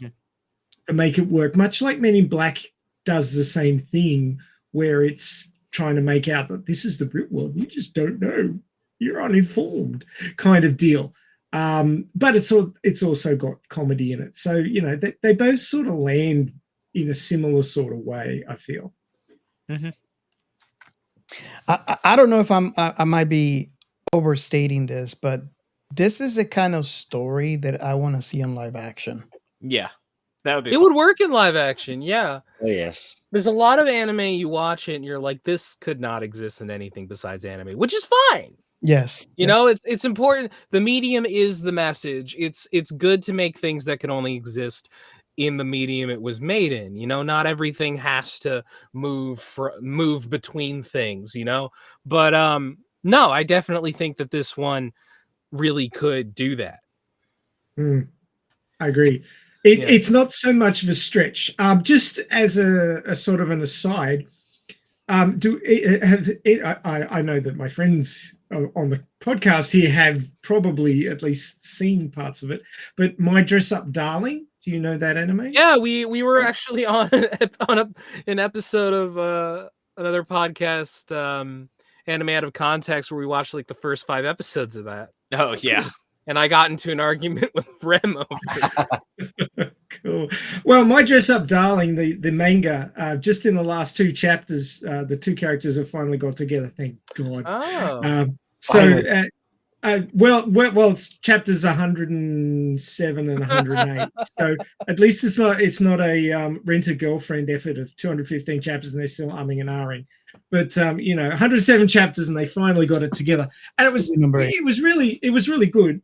I'll just say that. So go and read My Dress Up Darling. It's come to at least that sort of conclusion. It's not. Yeah, I mean, My Dress Up Darling is definitely not the kind of anime that I usually watch, but I was surprised. I was like, oh, I actually kind of like this. Yeah, I finished the whole thing. I enjoyed it. Really? Well, read the manga. It's well worth it. If you guys, knowing you guys are into manga, I highly recommend it.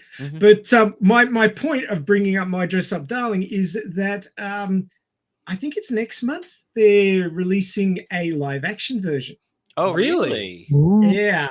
And I don't know whether it's going to be on Crunchyroll or any of the other streaming services. I think it might be. But yeah, going on the character like makeup and stuff, it's a big departure. Like obviously Marin, who's the main female character, she's got those massive eyes.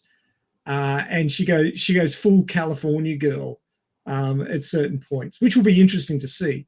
But it is sort of a big visual departure because she's so stylized in the manga and the anime, that then bringing it back to a normal human with little tiny eyes in comparison, it doesn't have the same impact, I don't think. So I'll see how that lands. But like you were saying, things that are good in their original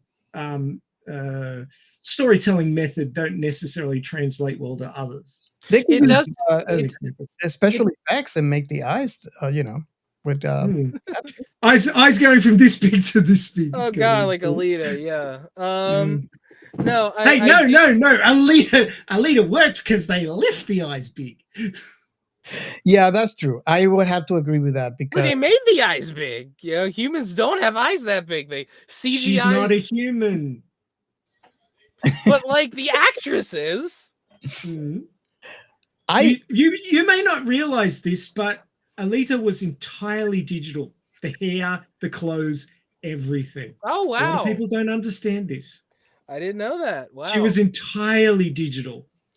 Oh, that James Cameron. There are elements of the actress's face in the design, like scars and stuff, and the shape of the nose and mouth and things like that. But Lita is a 100% CGI character put into a real world situation, and that's what most people didn't understand about it, and that's why they didn't rave about the special effects. But the special effects were amazing. Yeah, James Cameron, you know, you see a James Cameron movie, there's going to be good special effects. He won't let the movie come out unless he does that, you know. Exactly. But Weta Digital went above and beyond. They didn't even get a nomination that year for special effects, which was a crime. Yeah, it was. But yeah, I mean, it also seems like there's this new pipeline where it's like, if you're successful manga, you get turned into an anime. And now it seems like if you're a really successful anime, you get a live action adaptation. Like, yeah. Have you seen a anime called Inuyashiki last year? No, I haven't. You need to watch that one. It's not Robert approved. He would not watch it. Is that the grandpa one? Yes. The cyborg grandpa one? Yeah. He's not actually grandpa. He's just like aged. Like he's had a rough life. So he looks old. But he's not a grandpa. I remember hearing about that one because we covered a manga called Cyborg Grandpa G about a cyborg grandpa who is it's completely ridiculous. I'm writing that down. We're gonna look that up. It's great. And it's by the author of Death Note. I mean the artist of Death Note. Okay. Like it's by the artist of One Punch Man. Oh, my bad. Yeah. Wow. Well, the artist of One Punch Man and iShield 21. iShield 21, yeah. But yeah, no, I looked that up and then people were like, "Oh, that reminds me of this manga, Inuyashiki." Yeah. Now, which I remember, the only reason I remember that you were talking about, I remember what you were talking about was because I remembered, the manga that sounds like Inuyasha, but isn't. I think I'm the only one that watched Inuyasha here.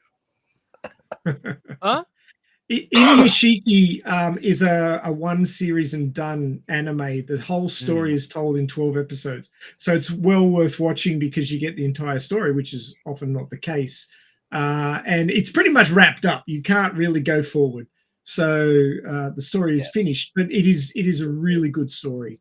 It's a bit violent in places, so be prepared. It's not Robert safe, especially episode 3, I think it is. And that's why you guys covered it in our show by yourselves. Mm-hmm. Yes, we've covered it on the show, but it was me and Gio. Robert was not involved. Refused to touch it. The violence, hey, you know, nothing wrong with that. I will show you the family scene here, but that will get us canceled. No, don't. I don't want to get yeeted. I've seen people talk about the. I think I know the family scene. Is that the one where he starts talking about One Piece? Oh, is that me? Yeah, right after. Yeah. Remember, right, to the girl? Yeah, he kills this girl's whole family, and he's about to kill her, and then he's like, "Wait, you like One Piece?" And then he just stops and starts talking to her about One Piece. And then everyone has that One Piece was crazy good this week screenshot. Yeah. And he's like, "Who's your favorite character?" And she's like, "Zoro." And he's like, nice choice. And then he kills her anyway. Yeah, but that's of course. But yeah. By the way, just heads up, I do have to head out in about 15 minutes. All right, sounds good, man. So, should we ask the last question? Yeah, why not? So the last question is similar to the first question, but it involves all the rewatches and all your experiences with the IP. So, what is your last impression of this film? Now, we have a few here that have completed the IP. And there's me and Gio, and I don't know, Ray. No, I've only watched those 3 episodes. I stuck to the script. Well, the 3 of us have not completed, so it's going to be it's not going to be a complete answer. So you are going to have to go to our Discord once we finish this to get our complete answer. But I guess I can go first, and then we can move on to Jordan and David. Since I believe you guys finished the entire IP, if I'm not mistaken. Yeah, the manga, but nothing. We read the whole manga. Yeah, the manga. Okay, perfect. Well, one thing that I can say is that I'm going to be, and this is going to be a tall order for me. For all of you out there who actually listen to this show, you know that I typically don't watch in Japanese. I used to, but now because I'm so busy, if I watch it in Japanese, I just miss it. Right. So this would be one that I would force myself to finish. I really, really enjoy this. Um, and I just gotta see. I just gotta see what happened next. The story, to me, it is so refreshing that I want a live action. Most likely, I will not get it, but I would love to. The art is very refreshing to me. It's not your typical anime art.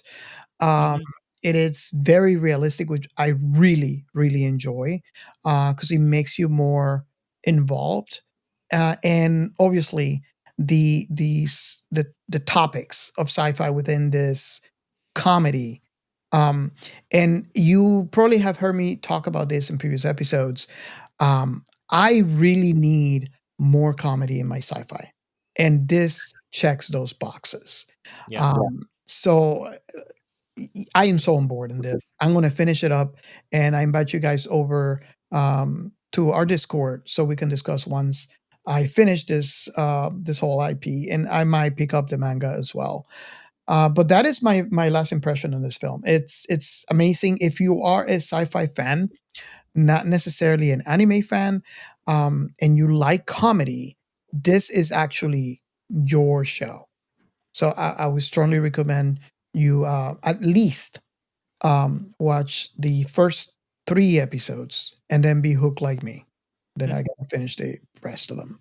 Oh yeah, I mean honestly, like again, as we've said many times, like the best part is the Color Ranger section. Yeah, which you was gotta get to that part. So it's gotta all get to worth that. it. It's so much better, and that's like a few episodes down the line after this, like 3 or 4 more.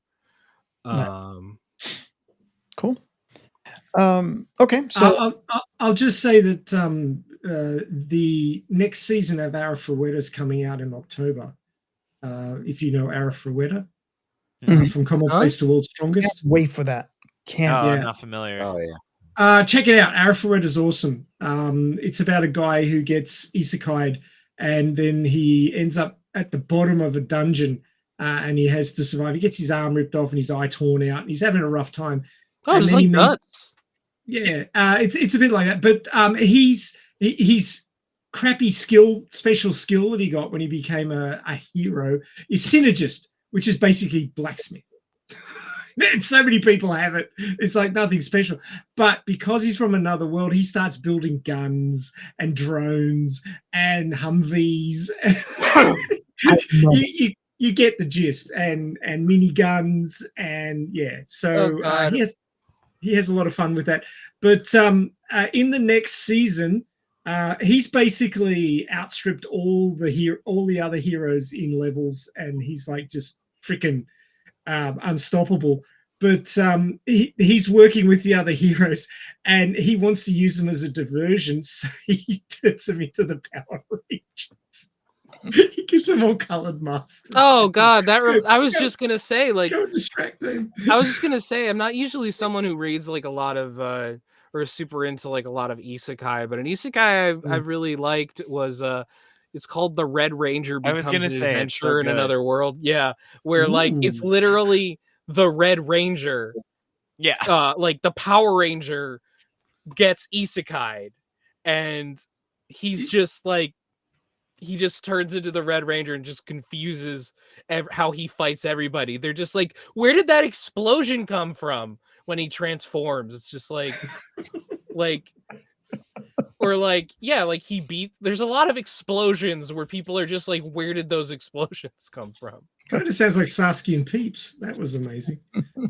Yeah, I started reading it. I need to catch up. So hopefully on my Yeah. flight this week, I will try and finish. There's gonna be an anime for that in 2020. Nice. I thought I heard about it in development, but I haven't read the source material. Interesting. Yeah, it's a lot of fun. Okay. Sorry to derail, but that's our No, job. it's fine. So, Gio or Ray, want to go next, so we can move on to Jordan and David. Sure, I'll be quick because I've only seen the first 3 episodes and only seen them once. But basically, if you like Men in Black, and of course, if you're listening to our podcast and call yourself a sci-fi fan, why haven't you seen Men in Black? If you haven't, go and watch it. And if you have, then you will understand the vibe of this show pretty well. It's basically a Japanese version of Men in Black, but ramped up to 11. The anime style is very much like Akira, so if you like that, you'll really connect with this.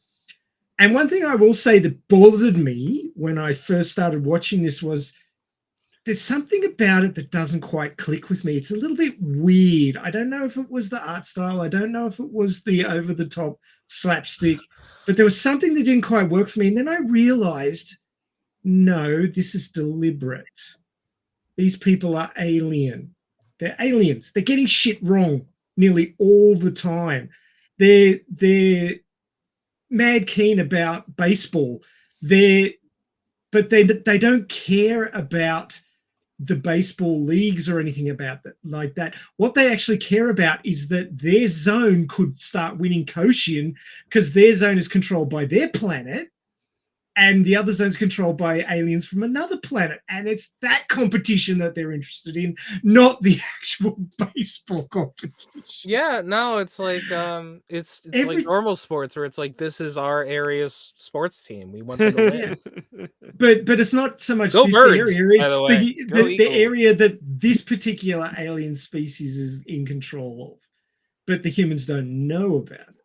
So there's all these levels of things going on which are alien, and it comes through in the story, but it's not in your face. It's hiding in little spots, and you've got to pick it out between the humor and the prince being a complete douchebag and all the other things that are going on. The love story between the baseball guy and the high school girl who's the daughter of the researcher. But you can tell them, well, having been a sci-fi fan for many years, I can tell that there is a whole nother level of things going on which just doesn't quite work. It's a bit weird. And the reason it's weird is because these guys are actually, most of the people in this story are aliens. Yeah. They don't think like us. They're pretending to think like us, and they're getting it wrong. And that's where I think the genius of this story is, that it's got this weird sort of this doesn't quite work vibe, and it's deliberate. And that's what I like about it. It kind of reminds me, just to jump tracks for just a second, it kind of reminds me of the art style that they used for Trapped in a Dating Sim, which we've covered on the pod. Trapped in a Dating Sim had a really sort of disturbing for anime art style, which a lot of people didn't like. And I didn't like it when I first saw it. And then I realized this is Otome game art style. Yeah. He's trapped in an Otome game, and the art style that we're getting for the anime is Otome game art style. So it works 100%. And once I realized that, it was a sort of meta level of addition to the production of the anime, which made it work. And that I really enjoyed that. And now I'm really enjoying this because it's got that level of weirdness, which is because these people are aliens. They're not humans. And that's why it's weird. So I really appreciate these meta levels of addition to the way the production's put together, which makes it work within the context of the story. So I give this high marks. Yeah. Okay. So I'm going to do a little differently here, since our guest would have to go soon. Can you guys give us your last impression? And this would be, total anime watch and manga reading. And you can take turns, or you can go, you can choose who wants to go first, or if you want to do it together.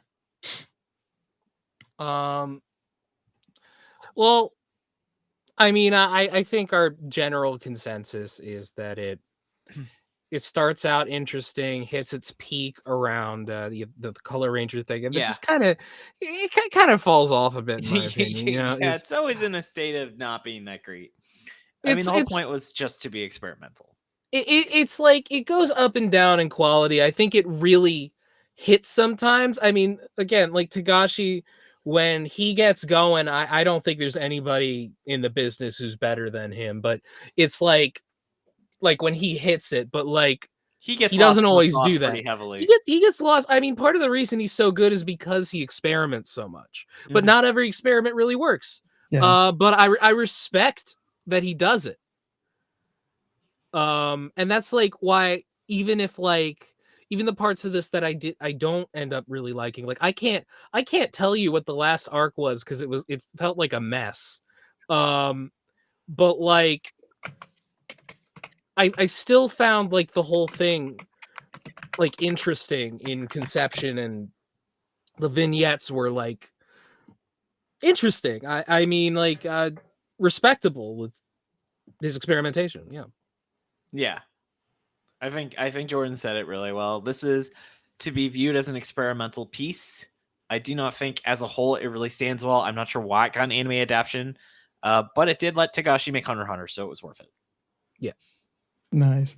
So I would look forward to the end of this and see and seeing what you guys see, and we could probably get back together and discuss it completely. Because right now, we only have 3 episodes, but you guys have seen the entire thing.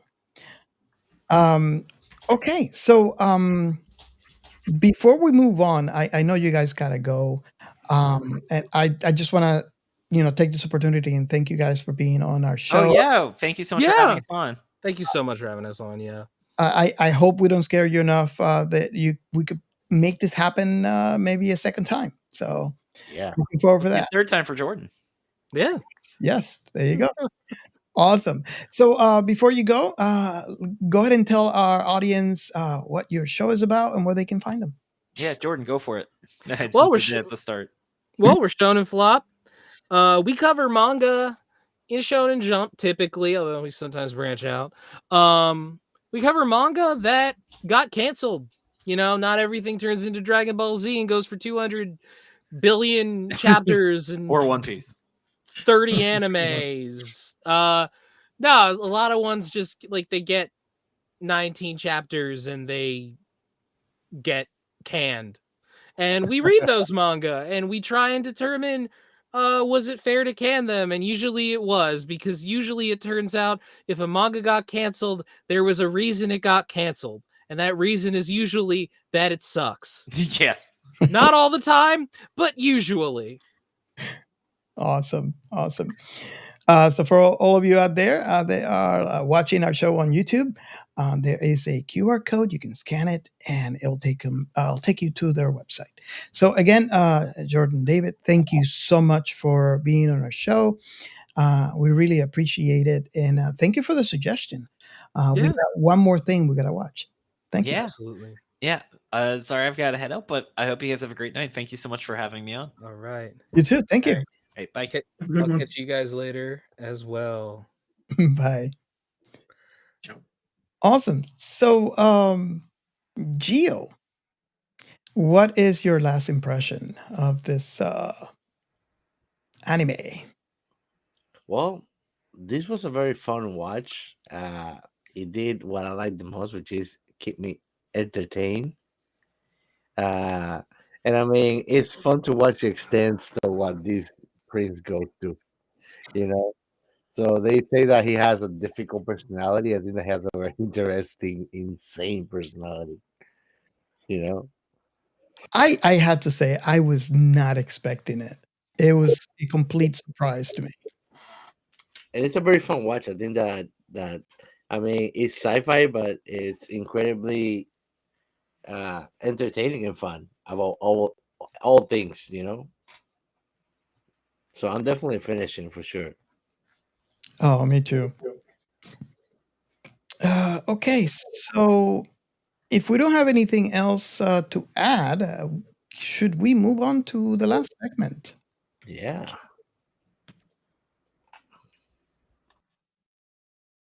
And sci-fi. And Ray sighs again. These 3 episodes didn't have much in the way of Earth technology that was, science fiction-y, scientific-y. But there was lots of alien technology, which of course doesn't translate well to human use or development. So there wasn't much to say about this one as far as technology was concerned. I did find it kind of convenient that all these different alien races from different planets could breathe our atmosphere, handle our atmospheric pressure, temperature, and gravity. That's a lot of things to line up. I'm so glad you mentioned that, because I mean, I did kind of put a blurb in there alluding to this, and is how scary the real life ramifications of this anime would be, at least in my head. Because I mean, right now, NASA and all those space agencies, they have one among many other rules. They have one rule in particular that I like to mention, and is the rule of not contaminating heavenly bodies, or whenever contaminating is leaving something behind that might cause issues for that environment, because Heavenly bodies. whatever we bring with us is not a natural item or object or virus or whatever you might call it. The opposite goes true, where they're bringing something with them. Well, it would have to go through a lot of examination to make sure that they don't bring something to Earth that could be a detriment to not only humans but the environment as a whole. And Ray, in your field, you probably understand this a lot more than I would, because I mean, even within human evolution, we can say the same thing about bringing, let's say, assume that time travel is possible, and you can bring something from our past. Maybe you'll bring something from the time of the Black Plague back in 2000. Not recommended. Not recommended. You Look, shouldn't assume that Ray knows more than me about this. I know a lot about contaminating things. The Black Plague was bacterial. Now, when it occurred, we didn't have antibiotics. We have antibiotics now. So The Black if you Plague have- is what will happen if you poop in the sidewalk every day instead of going to your toilet. if you have access to antibiotics, I'm just ignoring chaos for the moment. If you have access to antibiotics, then Black Plague is not a huge problem. Now, responding to Mr. Chaos's lovely comment. Yes, that used to happen a lot. People used to go in a bucket and then throw it out the window and not care who was walking underneath at the time. Before we had proper sewer systems, life was disgusting as compared to today. And certainly in third world countries where they don't have proper sewer systems, open sewers with all that stuff floating past, and you get to see it every day and smell it, and it would be gross. And people who can afford not to live like that don't, because it's unpleasant in the extreme. Make a hole in the ground. Yeah, but the whole thing is that yes, even between, say, like New York City and the backcountry of Somalia, the difference in those two places is stark, relating to the biological environment. And somebody who has been living a healthy, clean life in New York City and then moves to Somalia and has to make do without antibiotics and proper medical treatment and toilets and all those sorts of things, would struggle and probably get very, very sick and may easily die because their body is not used to it. Whereas the people who grew up in that environment probably still don't enjoy it, but would be more resistant to it because it's what they're used to. Now, going back to your original comment about aliens coming to this planet, yes, they would have to bring some of their own biological environment with them because it's what their bodies could handle. Certainly, there'd be stuff going in both directions where they would bring their microbiological environment with them, their viral environment with them, and could spread it to us, and that could cause us huge problems. It's just like what happened to Native Americans when the Europeans showed up. Europeans had much tighter living conditions, living in big cities with lots more people, which means diseases can travel a lot easier. They'd had the Black Death, they'd had smallpox for hundreds of years. People were resistant to it.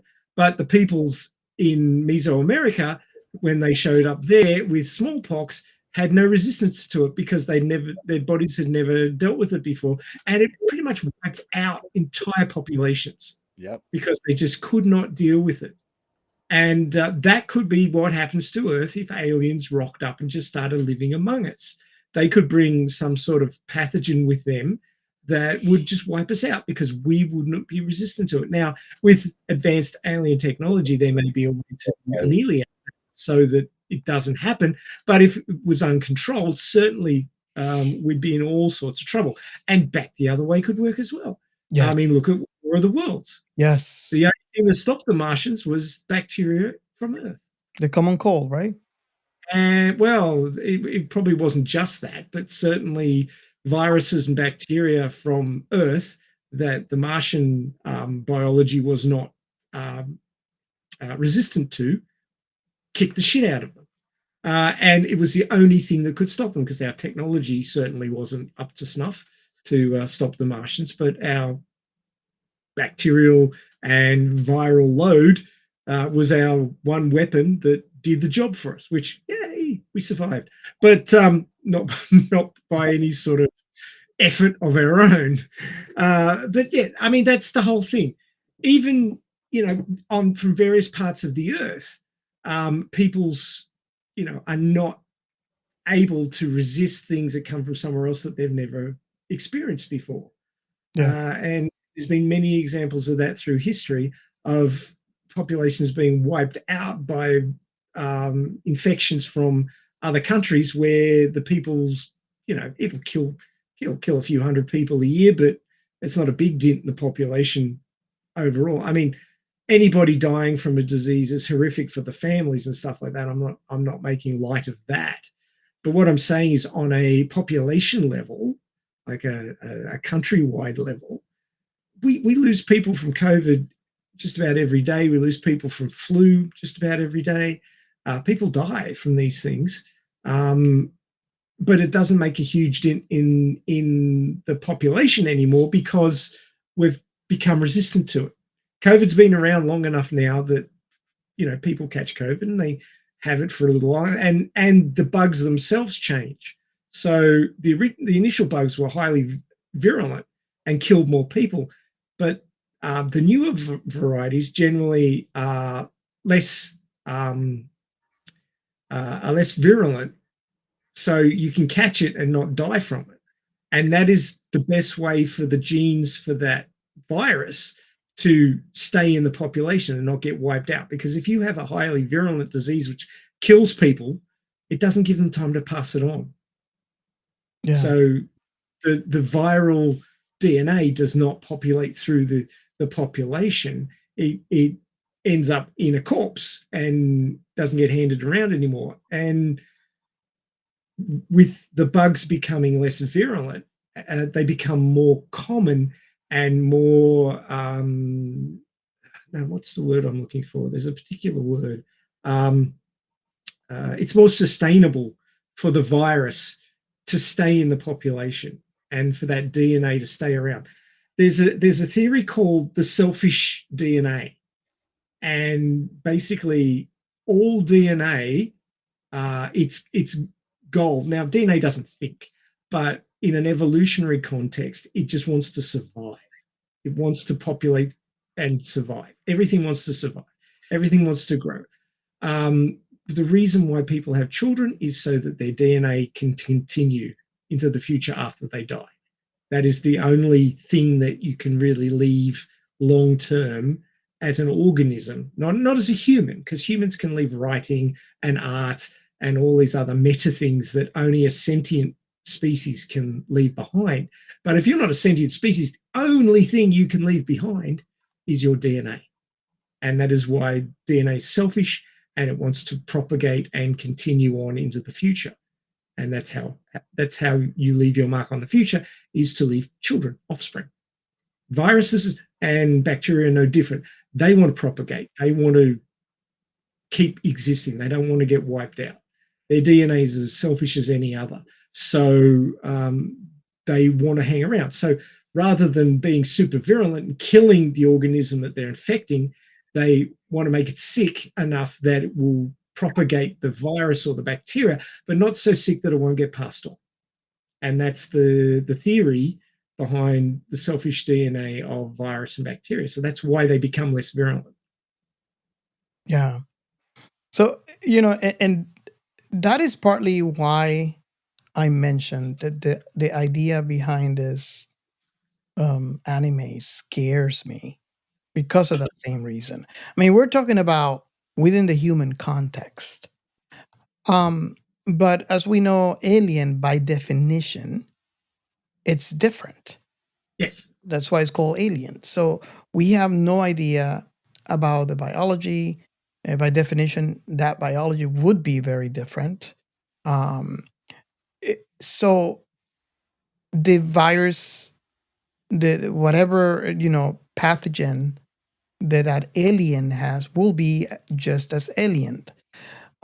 We don't know how it would affect humans. For all we know, if you take the optimist approach, this would be something that maybe affects birds, right? Or maybe affects dogs, and it doesn't affect humans, which, again, it would be very bad for our, if it deals with animals, right? I'm just mentioning dogs, but let's say, for example, it affects cows. Now it's dipping into our food supply, right? Which is very bad for our civilization. So that is the optimist view. But I mean, we don't know. A virus could wipe the entire civilization completely off history. It could be that violent. I mean, we have had violent viruses. What is to say that something alien will not be worse? There's a lot of ifs here, bottom line, right? But what I'm trying to get to is the fact that the idea behind that scares me. And that's why I believe, plainly, in thinking of biologically, this is why I think that we have not had alien visitors yet. Plain and simple. But again, that's just my thought, right? There's a lot of arguments in the contrary. So why I'm saying all this is because I also have a thought along the same lines, and is something that we see in his anime too, and it's kind of alluded a lot more into the Valerian world. Obviously, you see it in the movie, but if you actually read the manga, you see it a lot more. It is, the idea of diplomacy and coexistence in an intergalactic level, something that we get to see also in Babylon 5. Yeah, I'll just make one comment before you go on. And if you thought it was difficult for different cultures of humanity to get along together, you ain't seen nothing yet. Well, I'm only thinking because, I mean, we can only think based on human perspective. Our brains are built for humans, because we are humans, right? Our biological, we're biologically human. Our biology is human. Thought and existence could take different forms in an alien, perspective, right? So just thinking biologically, the mechanism behind thought, behind existence would be very different, will be extremely different, could also be similar, right? We have no idea. But because of that, if you thought that it is different for humans to coexist, because this is something that we see today, right? Today in 2024, there are wars being fought because a country cannot coexist with another, right? What does that have to say about an alien civilization? The way of thinking will not be human. No. Nor in any aspect, biological or any sense. The triggers of they might, for all we know, they might not have electrical impulses going through their biomass inside their head. They might be a complete different way of thinking. Yeah, and I'm not even talking about how they speak or how they communicate. It's just the way that they process their information. So that being said, the way that they deal with situations would also be different. We could have a society. I mean, I'm just throwing this out because we have no idea. There's a lot of ifs. This is not something that we could, say because we never experienced it before. We only basing this on what I like to say thought experiments. You could have an alien civilization that deals with difficulty with killing their next, the person that's next to them, and that's part of the culture. Again, this is very far-fetched, but I'm just throwing it out there to prove the point of difference of train of thoughts. Humans will think as humans. Alien will think alien. And I'm being literal about the word, because they're not human. What is your thought on that, Ray? I mean, I was looking at this anime. It's fun. It's a lot of fun, but I was also talking about this aspect of it, coexistence and diplomacy. Diplomacy will be really hard. Yes. Well, just finding a way to communicate will be the first big hurdle. I mean, if you look at a movie like Contact, it's just that communication. They may not use sounds. They may use, visual things and stuff, and you've got to try and work out how to translate. Arrival. Arrival. That was the one I was thinking of. I said Contact, but I meant Arrival. Arrival. It's interesting because in Arrival, their form of communication is fourth dimensional. Humans cannot think fourth dimensional. We'd suck at that. We are three-dimensional beings. So how can we communicate? It is going to be very hard for communicating with this type of beings. And this is something that movie portrayed very, very good. I mean, there's so many hurdles that could come up. I mean, there's two ways of thinking about this. There's so many environments out there that are not similar to ours, which means that there's so many possibilities for life that is so different from us that we will not even recognize it as life. And if we do, we won't be able to communicate with it, even if it is sentient on some sort of level. There just won't be any point of convergence in thought, communication, action that matches up enough for us to communicate. That is one way of thinking about it, that biology will vary in such a stark difference that we couldn't even exist in each other's environments. It'd be too cold, it'd be too hot, it'd be too much gravity, too little gravity, whatever it happens to be.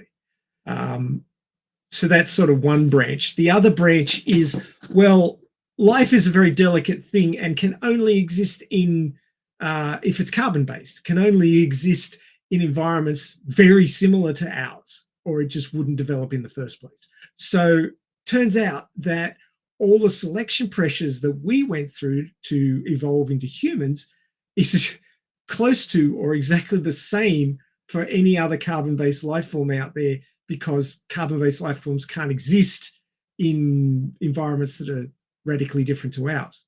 So therefore, when we bump into them, there'll be enough convergence that maybe they look a lot like us, like their facial features might be different, but they'll have 2 eyes and 2 arms and 2 legs, because that's the optimum.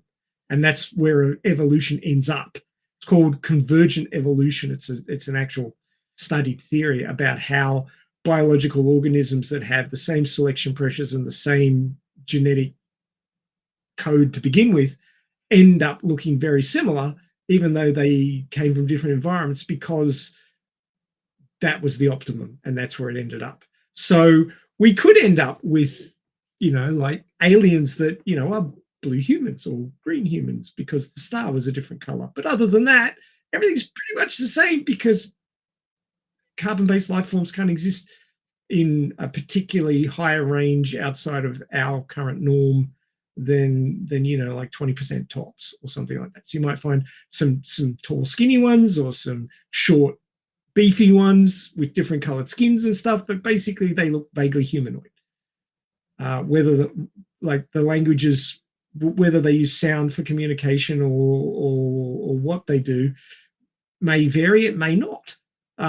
Because you need an oxygen environment to provide the one of the sources of energy, so that the carbon-based life can exist in the first place. So it's got to be an oxygen environment. Might be a different amount of oxygen, but it's oxygen, and therefore there's enough of that similarity that yes, they do use sound to communicate, because they have a similar atmosphere and a similar atmospheric pressure, which enables sound to work as a viable communication medium.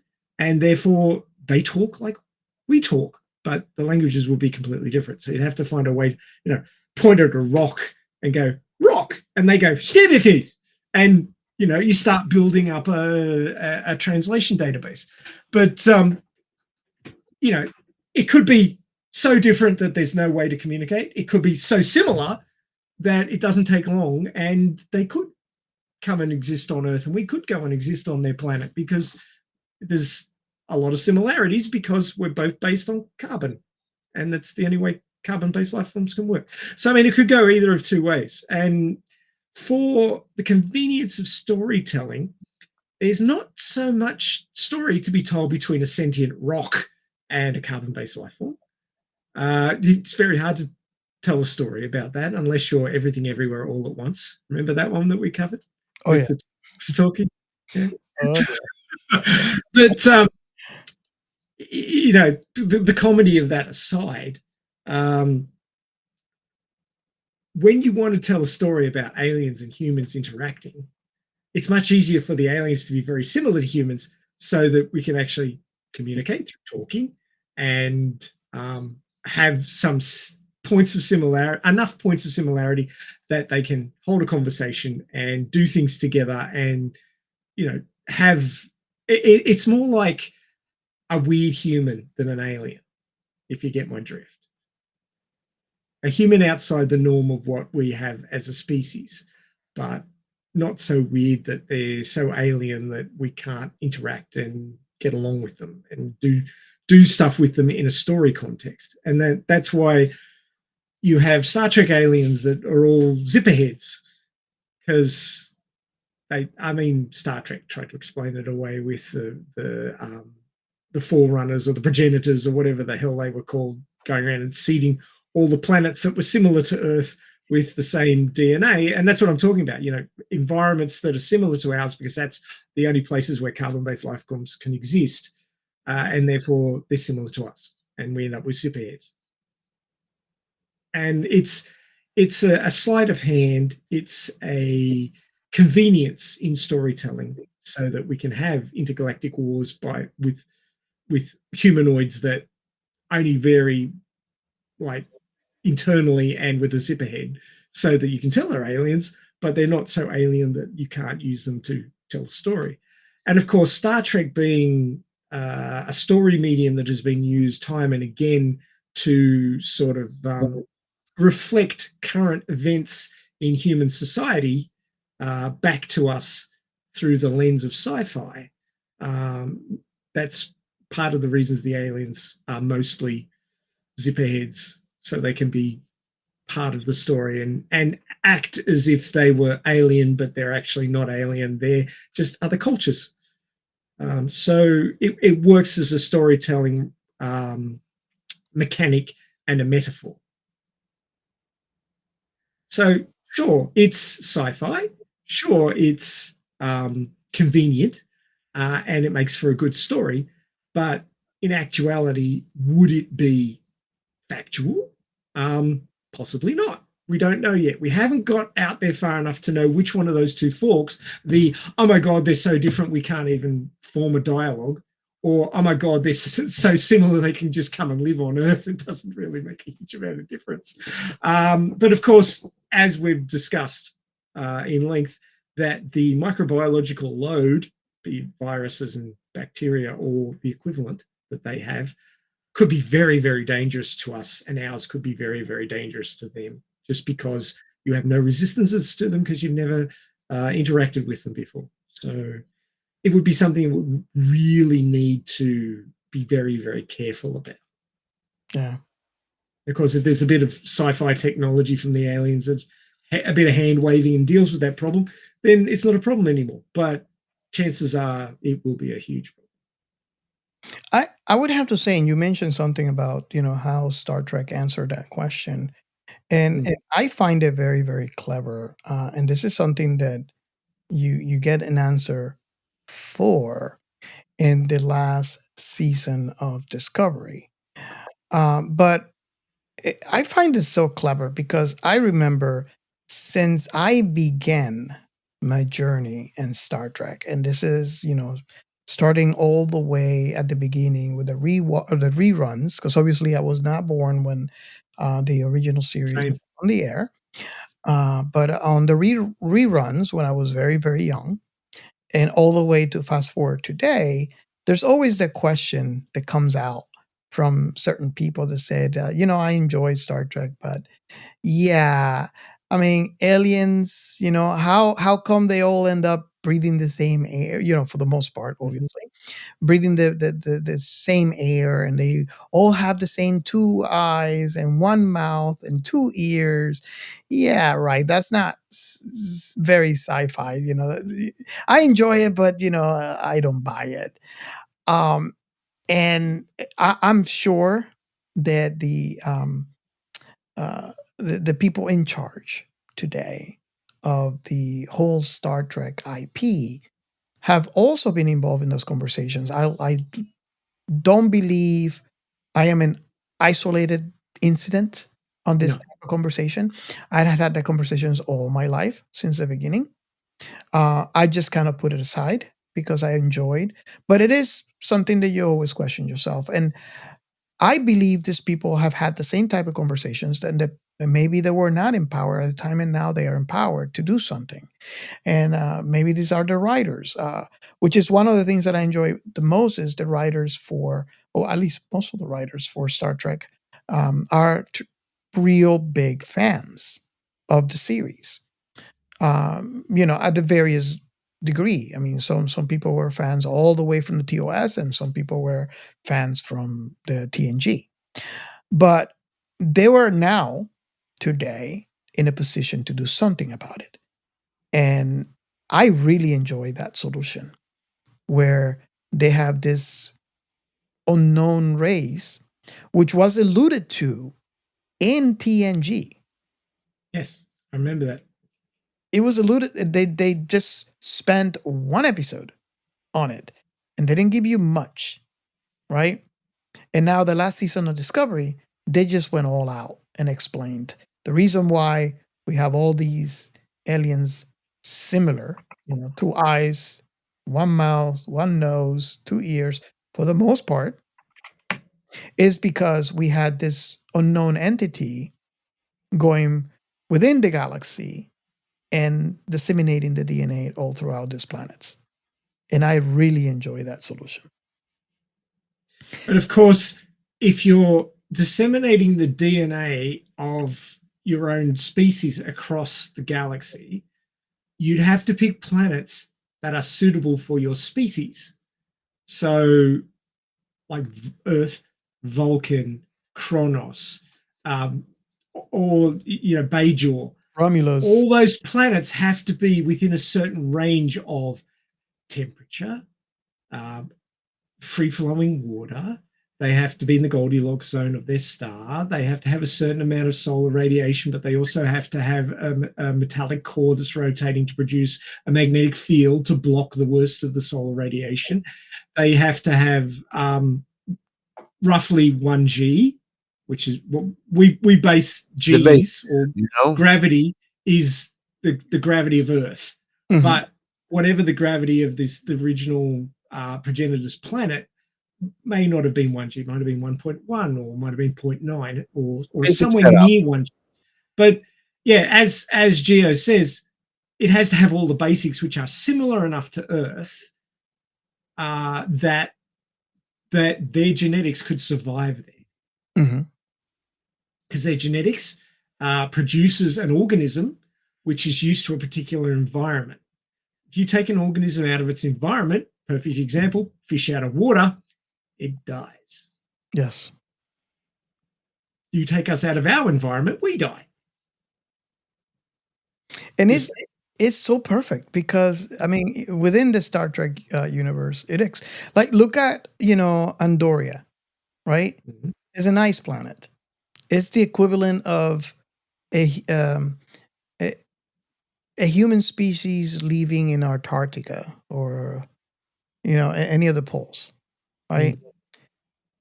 And they evolved, well, this particular alien race evolved to be to have a blue color skin and have antennae. Go to Ferenginar. This is a planet that is very humid. It is always raining.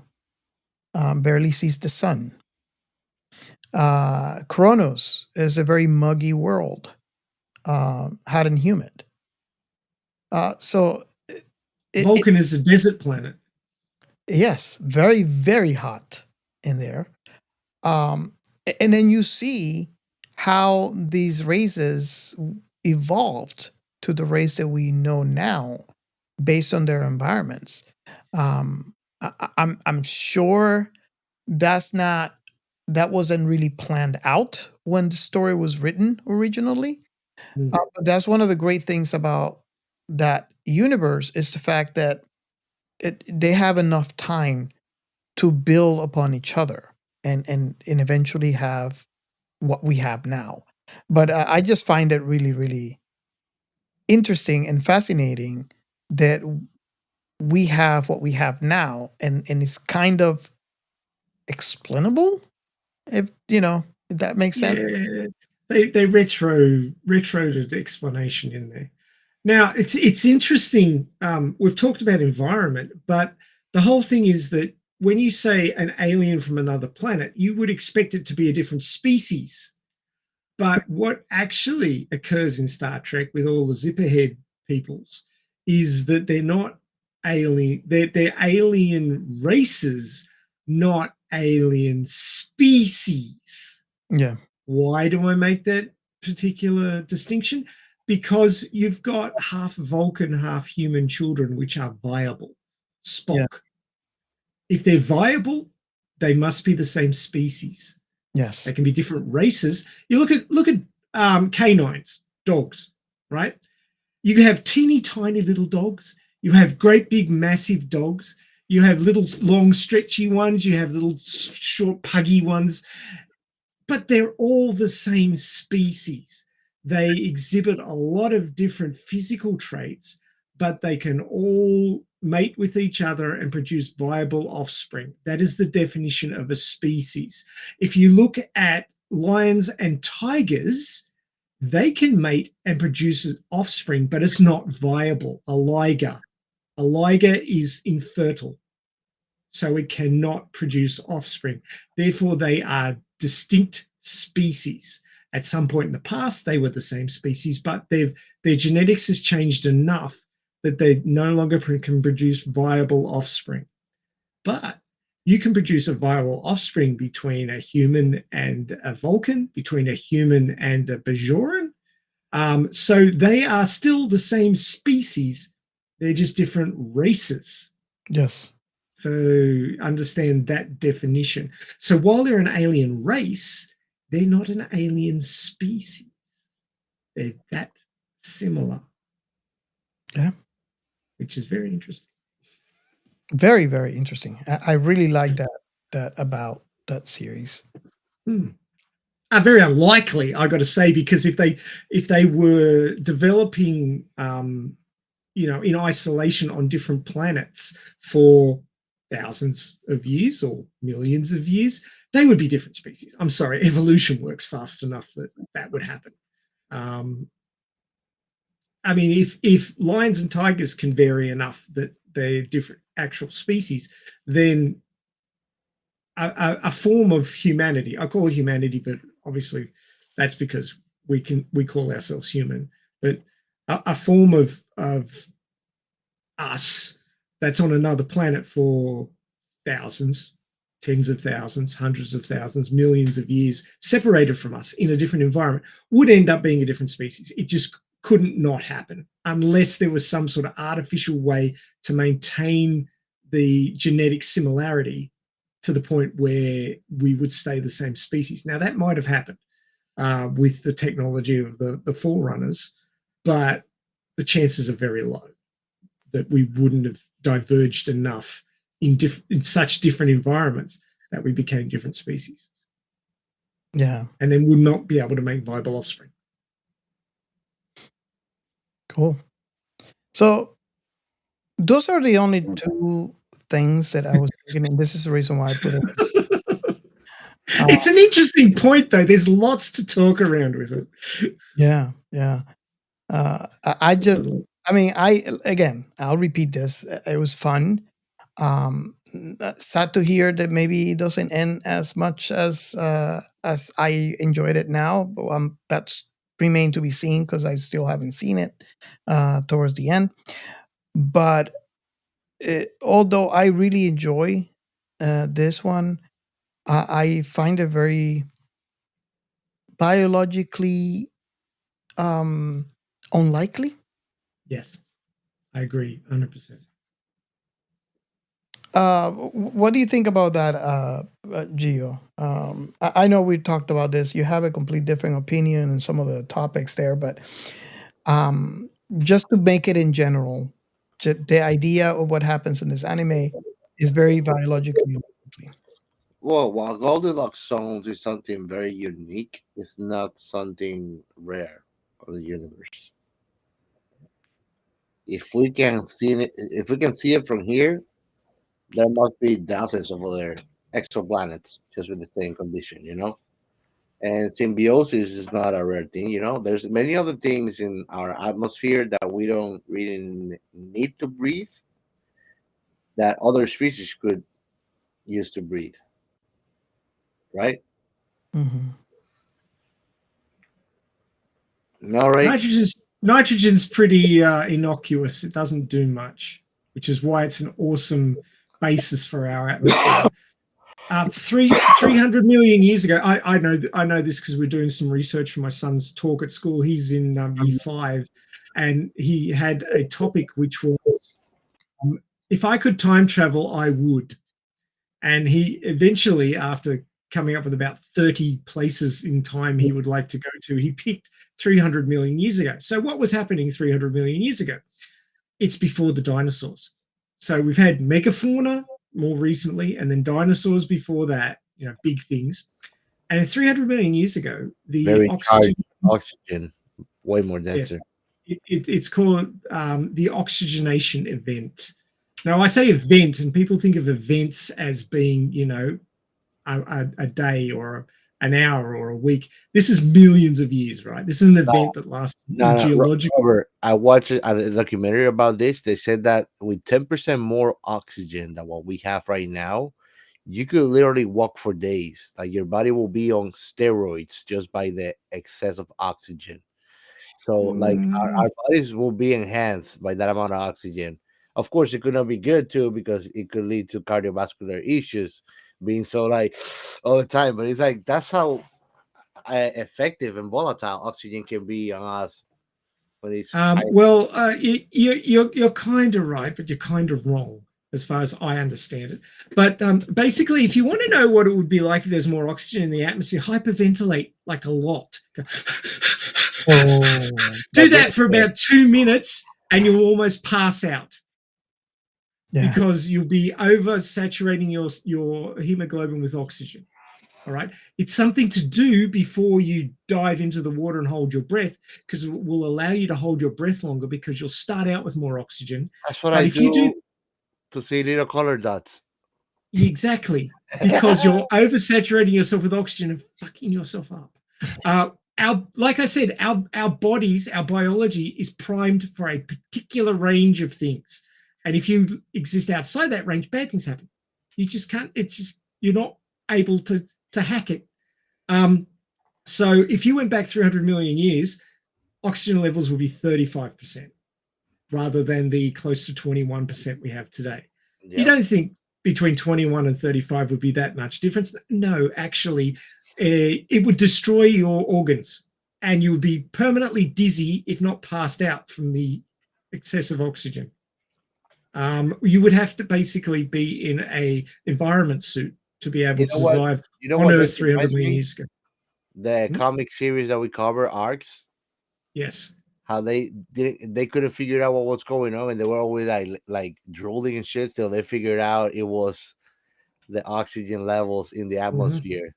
But the thing about Arcs was that they had a system set up to modify their DNA so that they could more easily handle the difference in environment. And that would be something that would be hugely beneficial. I mean, we wouldn't, like every time humanity colonized the planet, it wouldn't be the same humanity anymore. It would be different. Yeah. It would be modified it would be completely tailored to that environment. Yes, to be exactly. Completely at home. But to survive, that's what you need. You need to tailor your genetics to the planet or live in an environment suit for your entire life. That's just basically how hard it's going to be to spread out across the universe. Because I'm still waiting for the crisp custom packages. We are a product of our environment, and that's just the way it is. So what was the point I was getting to? I've been derailed again. What was I saying? Thank you. He got me. I've been derailed. Thank you. He got me again. But yeah, basically we are products of our environment, and we will find it difficult to deal with other environments. That's basically what it comes down to. Yeah. So when you hear in your life that somebody tells you tough shit, don't take it too hard. That means that you're gonna be tougher than shit. That's a good thing. Dear. Okay, so I think that covers the science. I couldn't find much. I mean, those are the two big things that I wanted to talk about when watching this. It was just on the forefront of my head as I watched this anime. Yeah. I mean, like I said, it's fun from a storytelling perspective to think that aliens could wander around among us, but the fact that environments being so varied across the universe, the chances that they look like us, talk like us, think like us, breathe like us, and live in the gravity and the pressure that we live in is highly unlikely. Yes. It's either highly unlikely or it's really likely, and there's nothing in between. Yep. It's likely. They live among us. No, but chaos is one of them. Yeah, I'd say he is. He's so chaotic, thinking completely differently. So if you would like to continue on with this sort of a discussion, which of course never ends because you know what we're like, Overthinkers Anonymous, you could come and join us on our Discord. Pretty easy to get to. There'll be a link in the description for the pod, or if you're catching this on YouTube a month later, there's the link there. Just scan that into your phone and that will take you to our Discord. And you can join up there. We'd love to have you. We'd love to continue this conversation. And of course, if you have your own preference in sci-fi, your own IPs that you love and you want to tell us about, we're ready to listen.